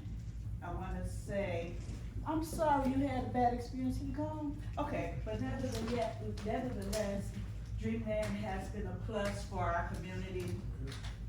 When I say the the produce, the vegetables, all the food, reasonable right now, but very reasonable, and the citizens, I hear a lot of report from different citizens, not just Coogan Terrace, just from all the citizens, and we're very thankful that it was presented and the council that you all approved that they were allowed it. To this young man, Officer Hashman, thank you so very much, baby. When I say you know how to defuse, de-escalate, thank you so very, very much.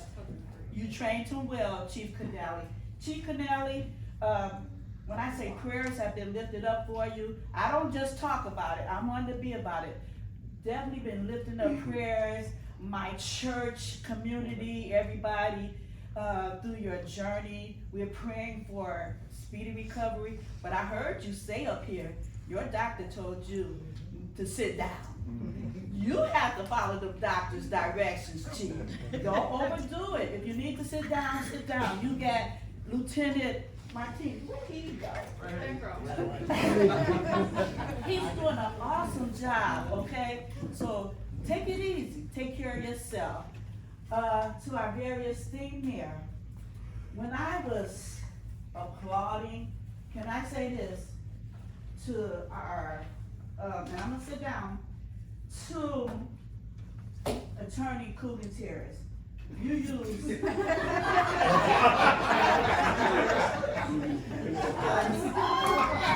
But I do live there, to Attorney Coogan. You use 4 words that is really prominent in my vocabulary: credibility. This has been 20 years, I'm talking 20 years of being a prosecutor, 15 years of being an attorney, and he's teaching. What'd you say, how many years? Being a city attorney, I've been an attorney for about 35 years. Okay, tell me your age, but nevertheless, up under, you use these words: credibility, integrity, honesty, and I'm gonna add one word: accountability. I know you all agree to disagree, but our delivery, oh my goodness, our delivery speaks for ourselves. It does, it does. I know that everybody has different characteristics. I've seen a lot of, some of you are mild in manner, some of you are very boisterous, but in order to get respect, you have to give respect. Absolutely. You have to give respect. And I hope we go forward. I was listening to the young man talking about our insurance going up. Those rates are going up because bad news media, so I don't know, I try to stay abreast, but when you get false accusations, whoever I don't do Facebook for that very reason. To put out false accusations, that's defamation, isn't it, attorney? To say that we're gonna fire our police chief. Never heard not one of this platform ever say that, and I've been coming for a while until it get a little tense. But nevertheless, let's be mindful of credibility, integrity, honesty, and accountability. God bless you. I hope everything goes well with you all.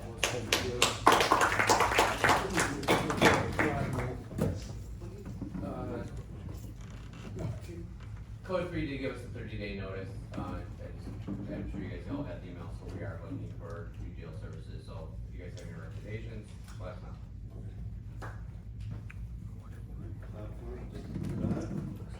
Got a problem? Still audience participation? Do we have anybody else?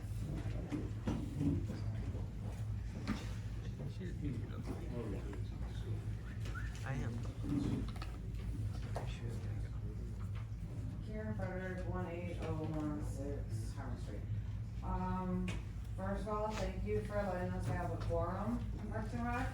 So now I expect you guys to help us promote our first Music in the Park, which is Thursday, June 26th, because our next meeting is gonna be our first one with a quorum before our Thursday. So I expect y'all to be posting on Facebook. Martha got it posted, you can share it, I did, after asking how I did it. What else is it? Oh, so we have a question. So we're hoping to have a quorum, and we were hoping to order some banners, or not banners, like some signs that are gonna say like, music tonight, Langford Park, 6 to 9. And we were wondering if we could place a few, like in front of City Hall, like on the Thursdays that we have the concerts. Would that be a problem? You know how people say like, vote now, you know, it's like one of those little like yard signs, that would be like, what's that, music tonight, like today, music in the park, 6 to 9, Langford Park. So we were just wondering if we could like, put 1 or 2 in front of City Hall on the days we have. Can we get a motion to put a sign in the front yard of City Hall to advertise for music in the park? So move. Moved by Marcy, supported by Filipowski. Any discussion? Yeah, I'd like to see a couple more, throughout the city, so. Through the chair. Can he finish? I Thank would you. say maybe, maybe 10, maybe 10, 12, get them out of order. That's what we want to do, order 10, because about Outer Drive, and I was gonna talk to some of the businesses. Well, Outer Drive's gonna come out hard, cause there's houses, but like, Dick's, I was gonna ask. Put them near the flower, bed. Yeah, no, we, that's our plan, like, just order 10, once we get a quorum, if we can vote on it. Order. So, that's what it is, if it's city property, if we can, but is that Wayne County, is that County Road? Where's Larry? Coogan said you could pull up in front of his office. Through the chair. Yes. Yeah. Hey Karen. Hey. You know, we got signs all over the city. We got them long ones. Right now they say city, garage sale or whatever. You know, you can hang, yeah, I'm out of the days and it should be out there right now. But you can hang from the bottom of those. You know, they hung some flower beds and stuff. So the big sign will bring your attention to it. The little sign will let you know what's going on in the city. Yeah, and that's what I said. And they're already centralized all over the city. So, I mean, if you wanna put one in These front of ones City like Hall. you you stick in the ground, like the little wire thing. Yep, whatever you wanna do. We're trying to hope it goes through. Oh, come on. So you guys are good with the city hall, wait, you're saying it's through? Through the chair, one final thing, you mentioned us to get it like on our social media website. Can you provide a document that Ryan can get up on, That's Facebook? our thing. Oh, you? Or I'll send it.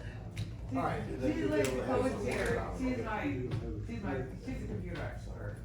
Or him sometimes, she's my secretary. He's my office manager. Any other discussion? Seeing none, call the vote.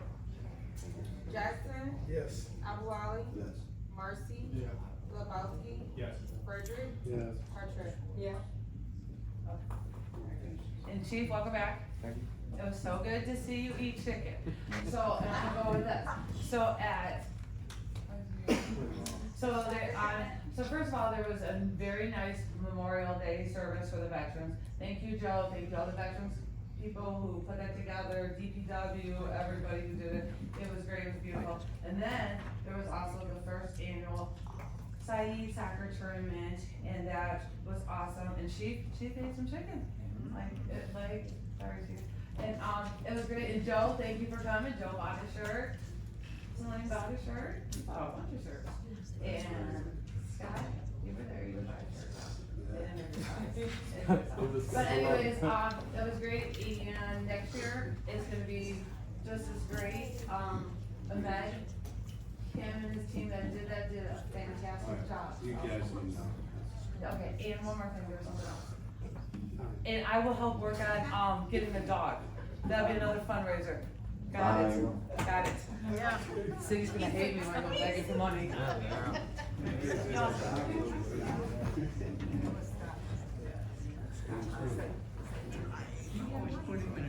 Good evening.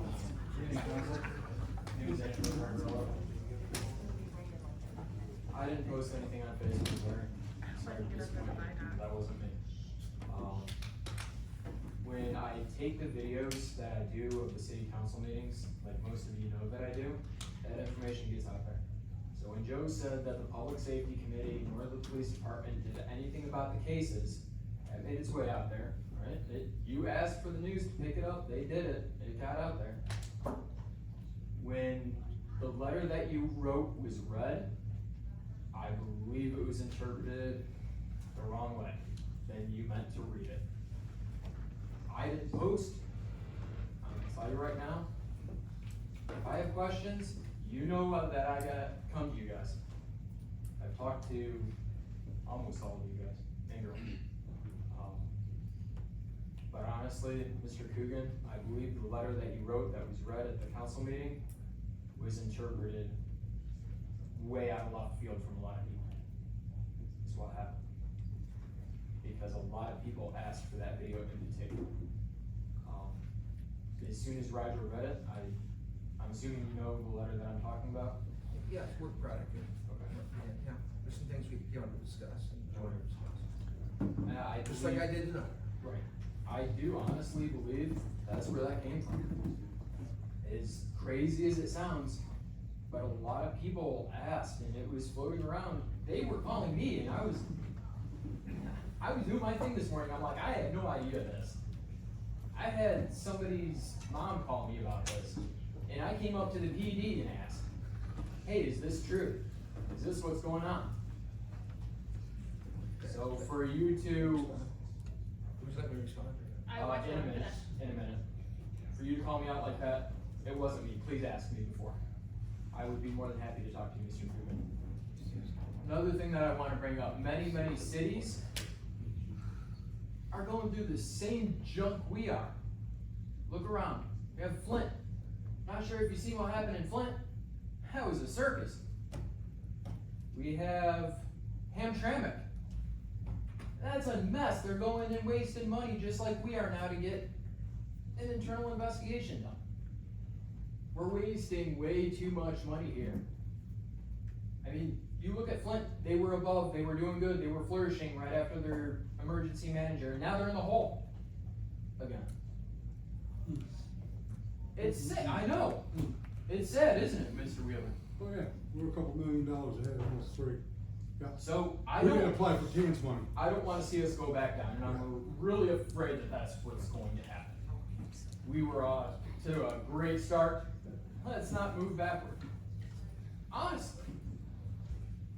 We don't want to become what Flint's going through. We don't want to go through what these other counties are going through. Monterey, Ohio, look that one up.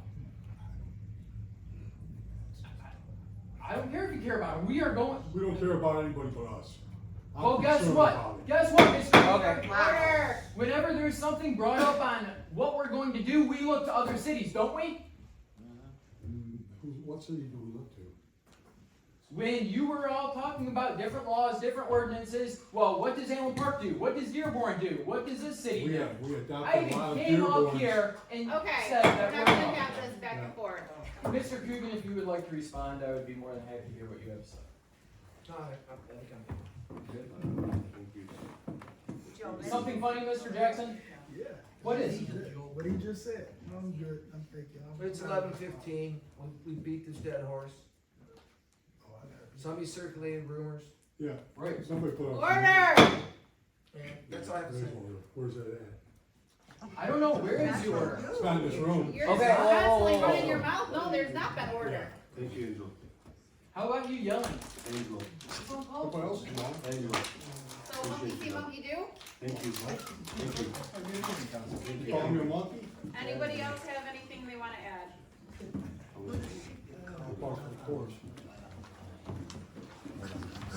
I know it's a long meeting. I gotta say something. Make it short. Make it short. How you guys doing? Yeah, we got problems obviously about the city lady.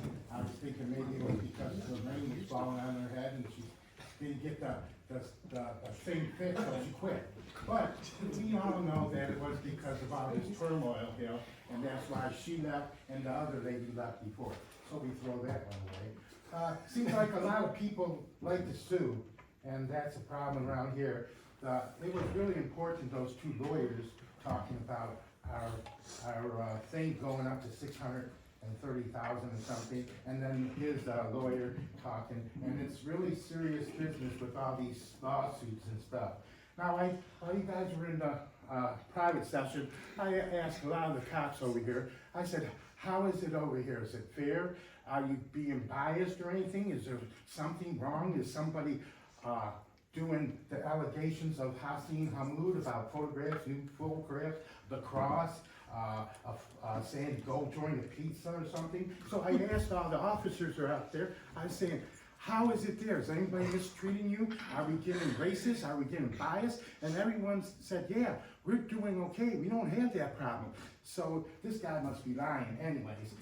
And so I didn't see nothing wrong with your police department. Everybody was saying positive things, which is cool because I wanted to check it out. Can you address the council, please? Okay, because I was checking out everybody, because that's the kind of guy I am. I'm saying, how are you doing? Oh, you're the black officer. Are you having any racist stuff? No.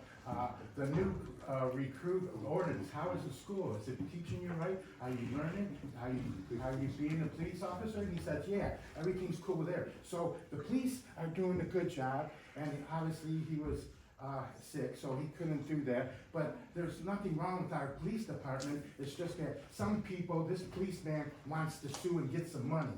And because of the council too are doing the suing things too. Mr. Jackson's getting the sue. We want to get thing about everybody that votes here, it's their vote.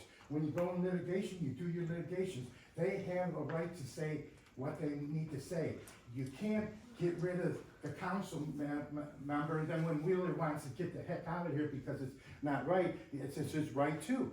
And it's the cameras over there are instigating and people are staging with the cameras. He's great. He's a leader. This is a leader that calmed the situation down. This is what we need. He's honest. He says, I hate giving people of Melvindale tickets. Well, I'd like him to give me a ticket because I respect him for saying that. He is saying he feels sorry for giving the people one time the tickets. And that's a cool officer right there to get arrested by. If I want to get arrested, I want to get arrested by him. So, okay, on to you guys, right. I'm sorry. I'm talking to them because they're my people. Okay, so we're doing good on the officers. You're doing good. And he's back and he's going to get this straight from all these allegations about our bad city. You know, and the thing about the gym, man, you know, it would have been better if we just had the police officers, LA Fitness membership, instead of doing that gym thing. We'll send you the bill. We would have, no, but it would have been cheaper than having that gym and all that debate. And also about the boiler shouldn't have been there. It'd get electrocuted. So we should have just gave everybody that was a police officer a membership to LA Fitness or Planet Thing, and then they could go work it out, man. So that would have solved that problem. Now, what else do we got here? That was the gym situation. All these people gotta show respect to each other. The instigators that are out here that never come to our meeting and they instigate and they yell out of saying your duty is to say, hey, and they're the ones that should be kicked out, not you guys kicked out, not citizens these are good citizens because they're all here. They shouldn't be kicked out or give them a second chance before you kick them out. But the ones that come in here to try to instigate, you should kick them out because they're outsiders. The cameraman was an outsider to me because they're giving the stipulation, let's showcase this. We're somebody. She's doing a good job, you know. I don't know if she watches job because everybody gets quitting. You know what I mean? But let's get it, let's straight. It was good, your speech about what was going on with the litigation. Now people know a little bit more. Okay, this and that, and we gotta get this because we don't need lawsuits. Mr. Jackson, nobody does the beautification no more? Because how come I seen you the only one putting the flowers in? No, it just happened that day. Somebody had a deer accident. Somebody had an accident. A deer hit their car. Another person had some issues. It happens like this sometimes. Okay, so yeah, they should support you. Come on, sit down. Point of order. Well, I'm trying to see, what I'm trying to do is Man, give everybody. I respect you and I understand and I appreciate I'm you, trying to right? think about the citizens, But but you shouldn't 11:30. put aside, I know, but you shouldn't put a time on a person that's I complimenting would give you everybody. the time in the world. Because My office is down the street. I I'm know, not spending but it 3 hours wasn't a my day. fault We're we were moving on. over. I'm just saying, I'm We're complimenting moving all on. these people. But anyways, that's what I gotta say, that's all I'll do it. Thank you. Thank you, and thanks for interrupting me. But I was trying to be good to everybody. Don't interrupt the guy that's helping people. Thank Anyone you. else? Okay, I got one. Okay, come on.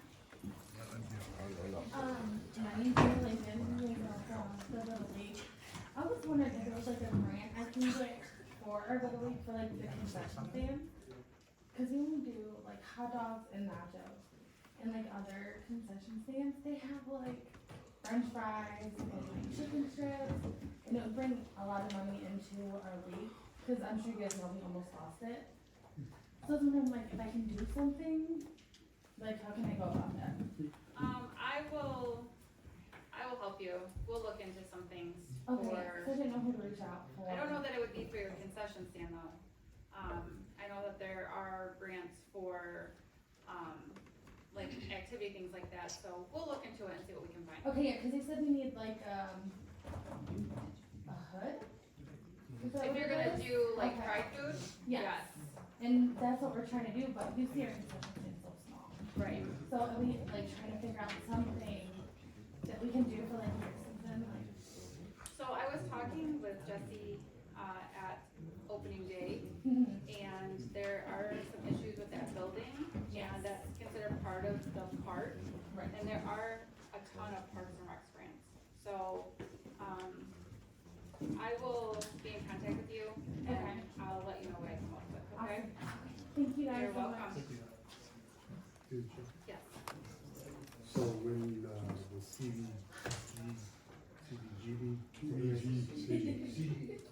the BGs, whatever, when we were getting those grants, Rich and I looked at upgrading the concession area up there. And the only way that the grant would pay for it was a complete demo and a new build. That's what They we're looking won't- at. they won't- Because yeah. the bathrooms over there aren't the greatest either. Okay, can I come back?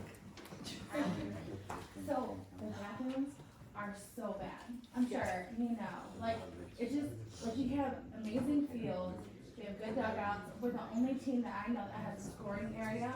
Order.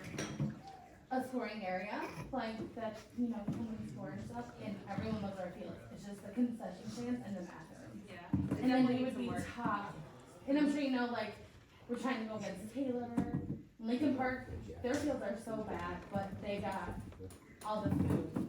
We have the fields and no food to make a profit, to make it. Too bad, Mr. LeVay left. He would be a huge asset. He put his heart and soul into that field, so. Did he? Yes, he did. You As you know can Carl? see, yeah, Carl LeVay. Oh, yeah, he's the one I told that I was gonna come up here. Yeah. And talk, so. He definitely took pride in that field. He still Yes. does. I know he was there I for work opening with day. him. And, he's trying to I'm at get that away field from it, every day. but still there. So, like I said, I will look into see what kind of grants are out there, and I will stay in contact with you. Awesome, yeah, cause I wanna try to get like, even the Muslim community, cause, you know, it's a big community, and we don't have that many, I think I told you about the parade thing. Like, we don't have that many, I think we got 80 this year, and that's it, and we usually have hundreds. Yeah. And there's only 4 of us that are really on the board that actually do stuff, I guess you can say, so it's kinda, a little bit bigger and save it. So I've been talking to some of the Yemeni community and trying to talk them into doing, soccer and baseball. And so you might have a few. Okay, You yeah. might have a few I know to there's try a out. few that came to the field when I was practicing with my boys that I take up there. And they came and played with us and stuff like that, and they can throw, like, I was like, you need to come sign up next season for sure. So, I'm trying. All right, we'll work on it. Okay, thank you guys You're again. welcome. Anyone else? Seeing none, we're moving on. Second call for anyone else? No. Third call for anyone else? All right, seeing none, we're moving on. Council members, Mayor Pro Tem. No, treasurer's. Okay, I'm gonna start with the positive stuff, okay? We have the Melvindale Beautification Committee, we are holding a, Standard of Excellence Award. We're giving out Standard of Excellence Awards to residents and businesses in the community. Basically, we're gonna give you a certificate and one of those stickers to put in your window to say, hey, you know, you take pride in your place. What we're gonna do, how we're gonna conduct this is, we're gonna have, we're gonna give out 5 per quarter for each, for residents and 3 for the businesses. And, two are gonna be from the south side of Oakwood, two are gonna be from the north side of Oakwood, and then one is gonna be from east of Dix. So, you know, if you see a resident that's been doing it in real big on their house and their landscaping, and they take pride in around them, and you wanna recognize them, go to the beautification committee page and submit their address. And we're definitely gonna vote on it and recognize that we're gonna do five per quarter resident, every quarter, and 3 businesses every quarter. For the businesses, we're looking for businesses that also are involved in the community, don't just live here, you know, so, you know, that's what the beautification committee has up their sleeve. We also have a few different things that we're trying to get going. The Veterans Committee, we did a great job on the service, the Memorial Day service that we just had. We're getting ready. The next event, big event we have is the Veterans Day lunch or dinner. That's in the fall. We're still working with Melnat in order to try to get ROTC incorporated into the school. To my surprise, we didn't have ROTC already here like others. So the Veterans Committee is getting some things done as well. I'm glad the pools will be open, you know. I think that's gonna be great. It's gonna be better than look at you. It's gonna be all right. Pool's gonna be great.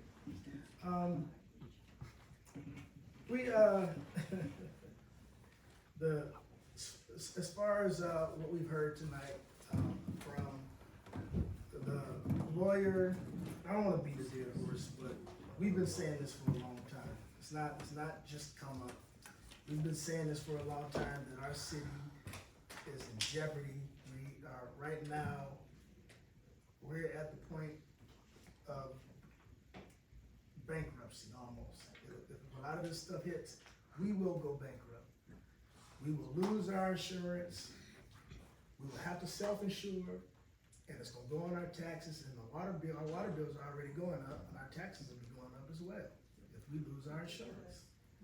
We've been beating this drum for a long time now, and we cannot stress it enough.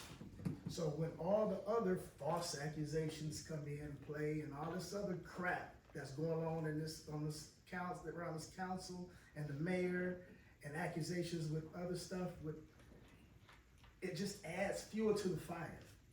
But our department, we have for our department, it's not that. Let me tell you something about me. My grandfather was a military MP. He served in Korea and Vietnam. I am very, very, very conservative when it comes to the military and the police. Okay? We're not, no one on this body is attacking the police. Trust me. These lies that were put out, that's just garbage. 80% of stuff you see on It Takes a Village and all the rest of it is garbage. You know, it's nonsense. But when we beat the horn and tell you, hey, you need to pay attention to this. This is what's happening. This is going to affect all of us. You need to listen. You need to listen. I'm telling you, you need to listen. Some of the accusations that we had, and as far as the lawyer that came up, Mr. Galuli, he's not just my lawyer, he's the whole council's lawyer. I just get singled out. He's the whole council's lawyer. He's representing 2 cases because the mayor is suing the council. Okay? All right? So let's get this straight. Right. She gets, you come up here, it's through the chair. She's not even following, because when you say through the chair, that's what we say, hey, you're supposed to say the chair recognizes and say your name. She's not even doing what she's trying to get us to do. There's a lot going on. There's a lot going on, and that's what I'm trying to tell you. It's not. So as far as the police is concerned, and I pray for the chief. no one wants to get rid of the chief, you know, and chief, I know he's going through a terrible time right now. My mother died of cancer. I know how hard it is. You shouldn't be back right now. You should be trying to recover. But I understand why you're back. I understand why you're back. But some of these accusations, some of the things that's going on in the department, we can't just say, hey, the department is all squeaky this and squeaky that. More than 90% of the litigation and the lawsuits that come in our country is because of the litigation in the department. Let me make this clear. We are getting bankrupt. The department has to take into account that, hey, listen, not just protecting the servant on the streets, but your actions and whatever, your actions and the things that you do and the things that you allow and the things that you turn a blind eye to, or the things that you kind of slow roll on, will affect the community as well, because eventually it's gonna hurt us. It's gonna hurt us. It might not hurt us physically, but it's gonna hurt us financially and as a community. We have to do something. We paid 70 grand in the past year to Code 3. And y'all wondering why we had 70 grand. 7 months. That was only 7 months. You understand? And that wasn't the lowest bid when we did, that's what I'm saying. These things will lead us to financial ruin. Ruin. That's why we're not just picking on Code 3.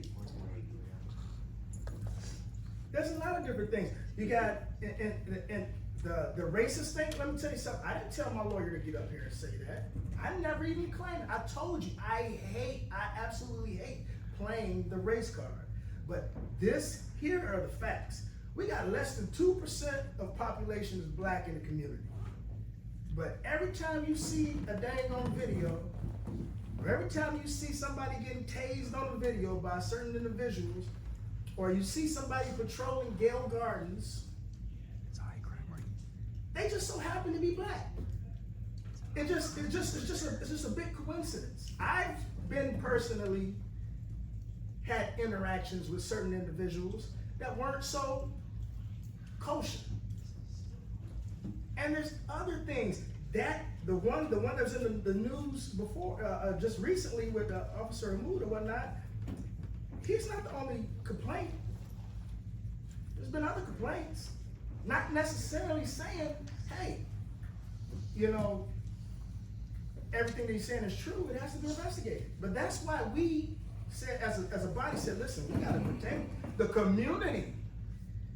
That's why we said we need a personal, need to hire a private investigator. And he's going to what is this, Proctor? Yeah, Channel 7, he used to work with Channel 7, Action News and whatnot, and he does good work. He has FBI connects and everything else. He's going to do it. I know, and I apologize, but this stuff has to be addressed. We got alleged accusations that we got officers going in the houses without warrants. This stuff has to be alleged. But when you hear stuff like that, that's a problem. You have to address it. I had a sit down with the Deputy Chief Martinez weeks ago. I addressed some of this stuff, issues with him. And I brought this up the last council meeting, and we need action on this actually tonight. But in the chief's absence, let me just, before I get to this, we haven't had one write-up in a year. In a year. So when these litigations come up, how are they gonna come and say, what are they gonna say? They're gonna say, what have you done? What have you done? And like I said, I God bless the chief, he's been off, but the deputy chief can't even write up his peers because he's in the same union. That's a problem. So that's one thing that I need. As a matter of fact, right now, we need to either address the deputy chief stepping down from the union, or getting rid of that, yeah. Cannot make him step down from the Hold union. on, we sure can, but we can, but the position, I'll come but another one. hold up, stop it, you cannot interrupt me. I am, because I'm the chair of the meeting. You can't interrupt me while I'm talking. Or the position is pointless. Do you understand that? It's pointless. If you cannot hold your peers accountable, it's pointless. I'm a 60-year-old man, can I use the restroom? Go ahead. Thank you. You know what, Eric? So, man, listen, I understand everybody wanna go home, I'm here too. But these things gotta be addressed. It's gotta be addressed. You know, so when he gets back, I would like to motion either they address Deputy Chief Martinez being in the union, stepping down the union, or we have to do something with that position, because it's pointless. I don't understand what's all the huffing and puffing about. I don't get it, because when I'm telling you, anybody. Wait, are you talking to me? Anyone, Order. anyone, Hey, I hear huffing and puffing. Hold on one second. You I hear cannot huffing make a and puffing. motion on a contractual negotiation. You cannot. It's not a contract. It is a contract, It's I'm in the union. You contract. cannot make a motion on a contractual negotiation. Okay, so, okay. You can't. You just can't be up here making Through the rules. chair. No, you cannot be up here Why making am I saying through rules. the chair? It's my. Attorney, can you Go ahead, intervene? can you do it? Stop, it's my No, thing. you are Here not you gonna go. make rules Can up you speak here on an attorney? for contract negotiation. It's not your turn. It's my And turn. I'm telling you, you It's cannot not do your that. turn to the speak. chair. Point of order. Yeah, Point of order. Yes, you're right. Point of order. Point of order. Joe, it's point of order. Go ahead. There's a question. Can that position be outside the union? The answer to that question is yes. Thank you. If right now is currently in the union, so he's in the union. Right. That's something we can negotiate and change. If that's the desire of, refer to the Public Safety Commission. That's what they're in charge of managing, directing, and supervising the department. Let them review it, make a recommendation to us. His point is that you can't discipline a member of the same union. And that's true. So, if that position needs to be able to write up fellow employees, perhaps make a recommendation to safety commission to visit that issue and make a recommendation back to us. So, or it's possible they could abolish the position of safety commission. It's up to the safety commission because they manage directors and presidents. So it has to start with them. Okay, so, Okay. do we make a recommendation for them to do it, or we put it You in? could, if this body wishes to request them to visit that issue, you certainly. Okay. So, I would like to request that the safety commission visits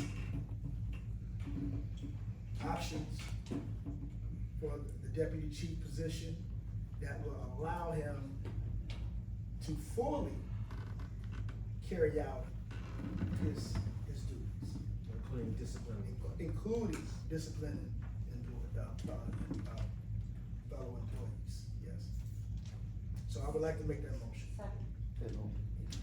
Moved by Jackson, supported by Cartrett. Any discussion? Yeah, I wish it would just at a different time, man, like, you see, I mean, I would want more details, more information on it, but like, I can't even think right now, so you guys, timing is key, Joe. Yes. No, we don't have time, that's the problem. So, what you're saying, so that he can properly do his duties, but those are not his assigned duties. Right.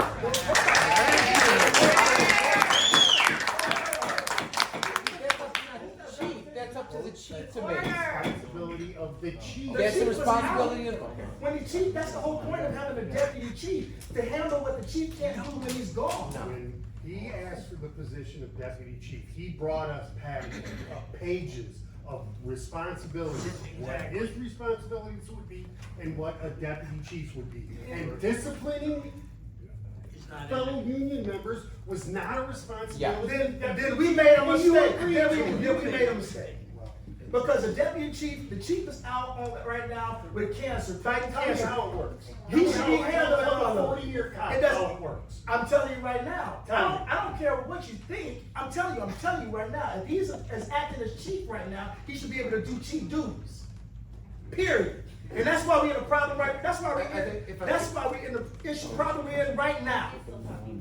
That's why we're in the same situation we're in right now. That's why we're having lawsuits after lawsuits after lawsuits, because we're slow rolling discipline. Period. The person who has a frivolous lawsuit against us, I wrote him up twice. Okay, so you saying that it's factual that I haven't written up anybody in the past year? Okay, wrong, I have. Yeah, I wrote him up twice and he refused and he said. That's the wrong person that needs to be wrote up right now, chief. On all due respect. Before the past. He's doing it, he's writing it. Okay. He refused to sign both of them. Okay, then I also have written up another person. Then I got cancer. I was coming to make sure that I did my job. There is a lot of people that need to be written up. Have I been able to do it in the past 6 months? No. Did I start to do it before I got cancer? 100%. That's my Okay, so that's for you my to sit there that's and my say I was problem, slow chief. rolling, That's my problem, and then chief. another thing You're not was- supposed to do was it. the You're supposed to be at person that- home. Let him When speak. another person that two officers entered a dwelling, yeah, they were told by the Detroit task force, go ahead, we got your back, go ahead and do it. They can't do that. There are two, of course they can't do Okay. it, but they did it. Order. Yeah. But they did Enough. it, and that's what I investigated. Okay. And I looked at the two new recruits that I had, No. not knowing what they were doing. I understand. So that's why they did that. It's still So for wrong. you to sit here and It's- say, It's wrong, it right? is wrong, but they're being directed by senior officers on the Detroit task force That's saying, not- go ahead and do it. It's still wrong. Just because somebody directs you and you're in a higher rank, if you're doing something wrong against the law, does not mean we're not gonna be viable, chief. Stop arguing. Joe, but how can I investigate? How can I investigate? How can I investigate Officer Furman and then discipline him? What do you mean? How can I investigate him and also discipline? That's not how it works. We're gonna You refer can- this hold back up. to You- public hold safety. up. No, I'm gonna we're tell you- done, we're I'm done. gonna tell you how you We're do done this. talking about We're this. not done, 'cause We it's still are. my- I it's don't still give my a care if time. it's still your You portion. can't We're do it. moving on. You can do it. No, order. You can't. He's telling me to do it. This is my question. She just Get asked. him out. I'm done dealing with this. Get him out of here. Now. Get him out of here. It's Joe's turn to talk. Nobody's supposed to interrupt him. Make a motion. We didn't interrupt it. It's not wrong. Are you yelling from the audience? No, you're out of order. Okay. I wanna. Make a motion to adjourn. No, you're out of Yes, order. he would like me to talk. Yes. That is not, even, there's case law on it from my union. I cannot investigate him and discipline him. Okay, but the investigation is turned over. You turned it over Order. to someone else. I cannot investigate.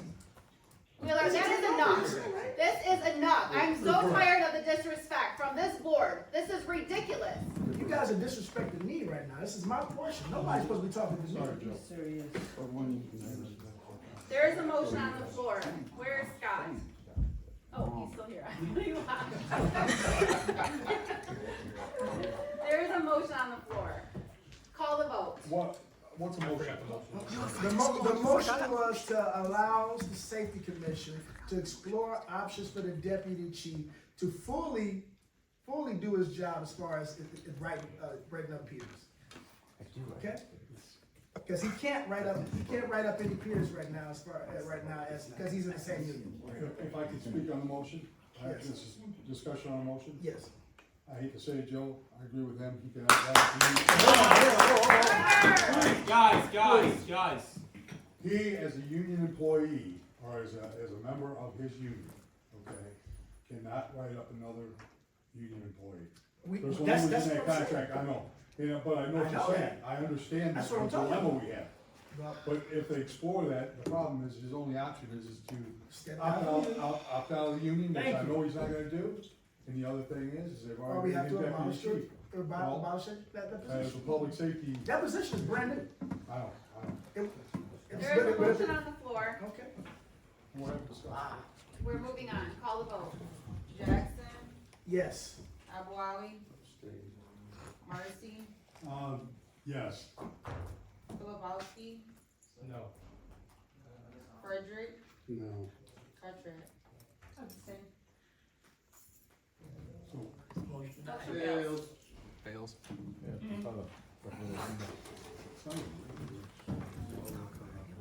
Yeah, Oh, so, anything else? oh, yeah, we got plenty. So that's, the reason why I'm bringing this up is, like I said, because of what we're doing, we're having an issue right now. It ain't that we're attacking your chief, we're not attacking you, deputy chief. These things have to be addressed or we're going to be toast. This is, we live here in this city, we're gonna be toast. And these people that got up here and told us exactly what we're in imminent danger, they're not lying to us, they're telling you exactly what's about to happen. So you guys can choose to ignore it all you want, but when it comes down, don't say, I didn't tell you.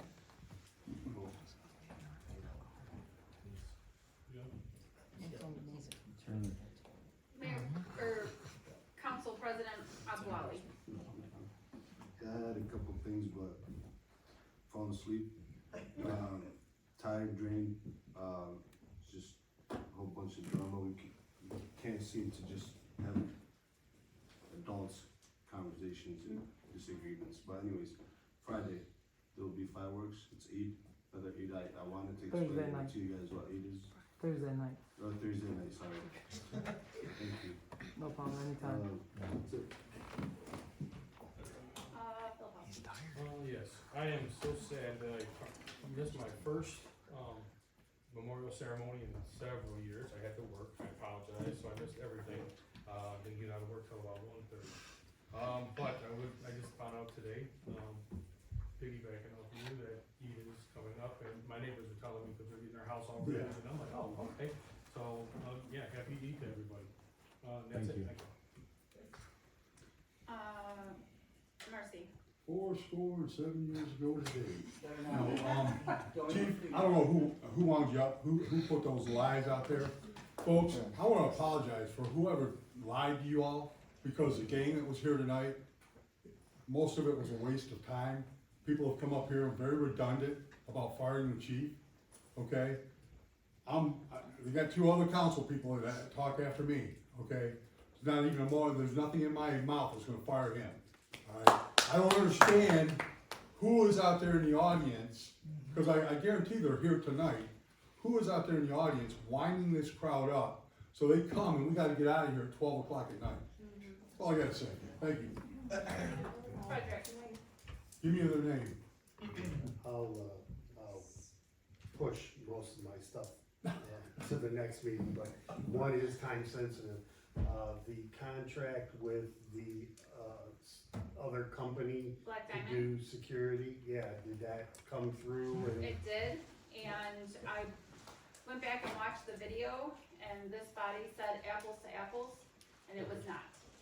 So, I knew when he made that quote, that amount of officers, they would be making $7 and I think 10 cents. So, I do have it here.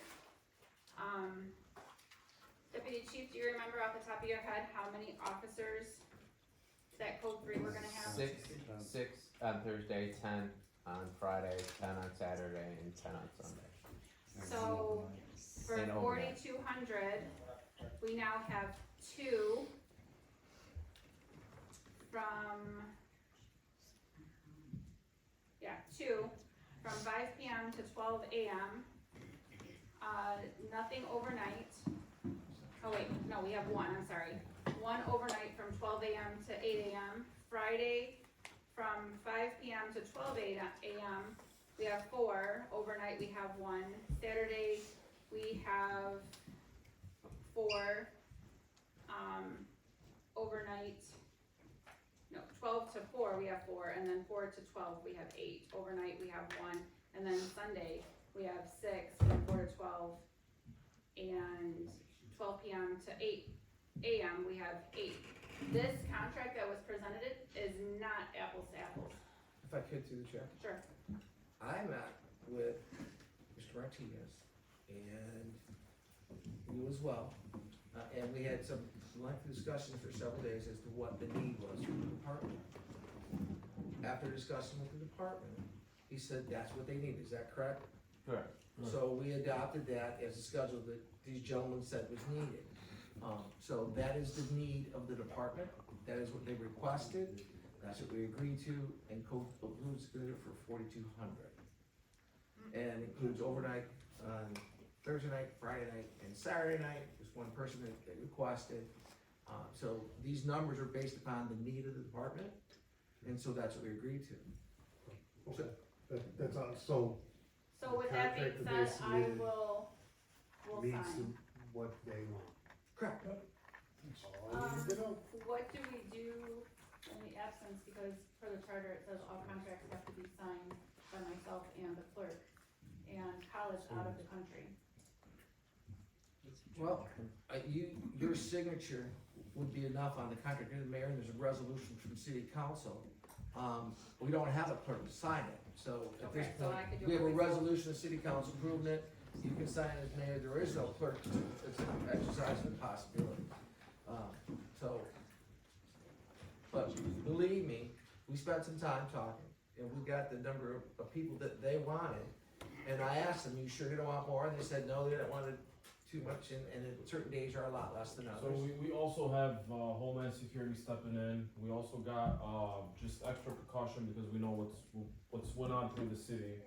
Monroe County donated those barricades that you cannot drive through certain areas where they're deployed, and they are ballistic, so if any officers have to take cover behind them, they can. So, there's a live view camera also that's being placed, it has like a 360 view, and me and DC pretty much planned it out, you know, with everybody that's gonna be deployed over there with other agencies also, and we are under condition white Saturday and Sunday. So that's basically, if we just go over the radio and we need backup, every city that volunteer, which is about 10, are pulling up to our region. And if I just can comment, if they wanted more, they were gonna supply, but that's what. Well, he did say $6,000 too, so he quoted us the amount of security officers was $6,000, and then it was, he renegotiated down to 4,200, the original price. I had a conversation with them about how things are done here and how we already agreed to price and what would have to take place in order to change that price. So he's good with staying at the 4,200. And they're happy with the number of people. Okay, so everybody's gonna be safe. Everybody's That's all I care about.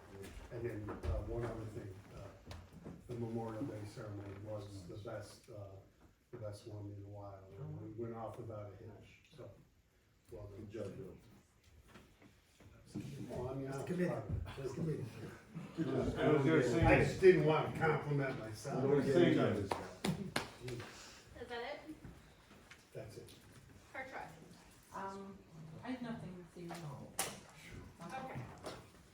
I have, quite a few things. First and foremost, welcome back, Chief. I know the past 6 months, has been rough on you, but it's been equally rough on me. We went into this together and we were gonna finish it together, so welcome back. Thank you to Larry for all that you've done. I know you've been super busy over at the pool and still holding down the fort of everything else that comes your way. And I just wanna tell you, I truly appreciate you.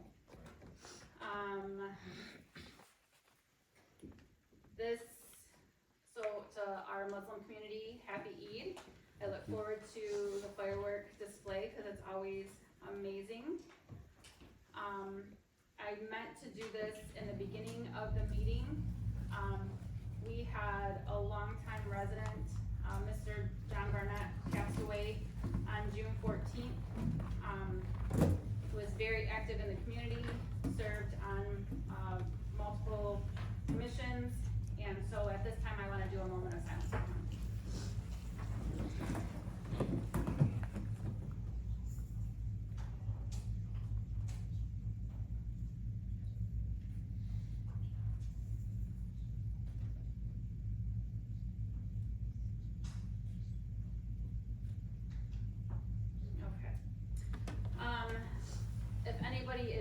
interested, the Barnett family is holding a celebration of life. It's going to be, I apologize. He passed away on April 21st of this year, and the memorial service is going to be on Saturday, June 14th at 1 p.m. at Langford Park. If anybody is interested in going out and paying your respects, I will post this on the board in the hallway for anybody that wants to attend. And then also, I had the honor and the privilege of being the first mayor invited to the Melvindale graduation class of 2025.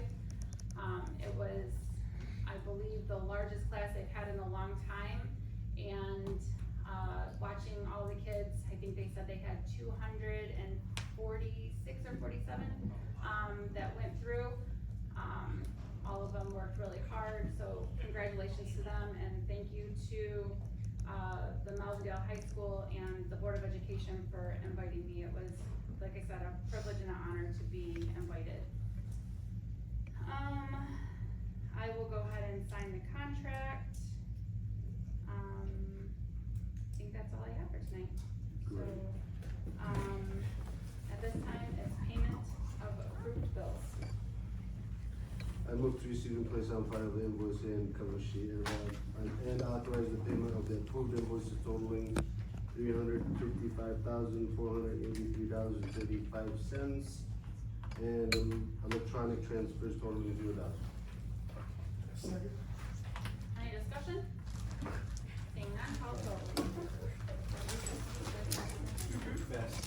Jackson, Yes. Awali, Yes. Marcy, Yes. Philipowski, Yes. Frederick, Yes. Parker. Yes. Motion to adjourn. You too. Yes.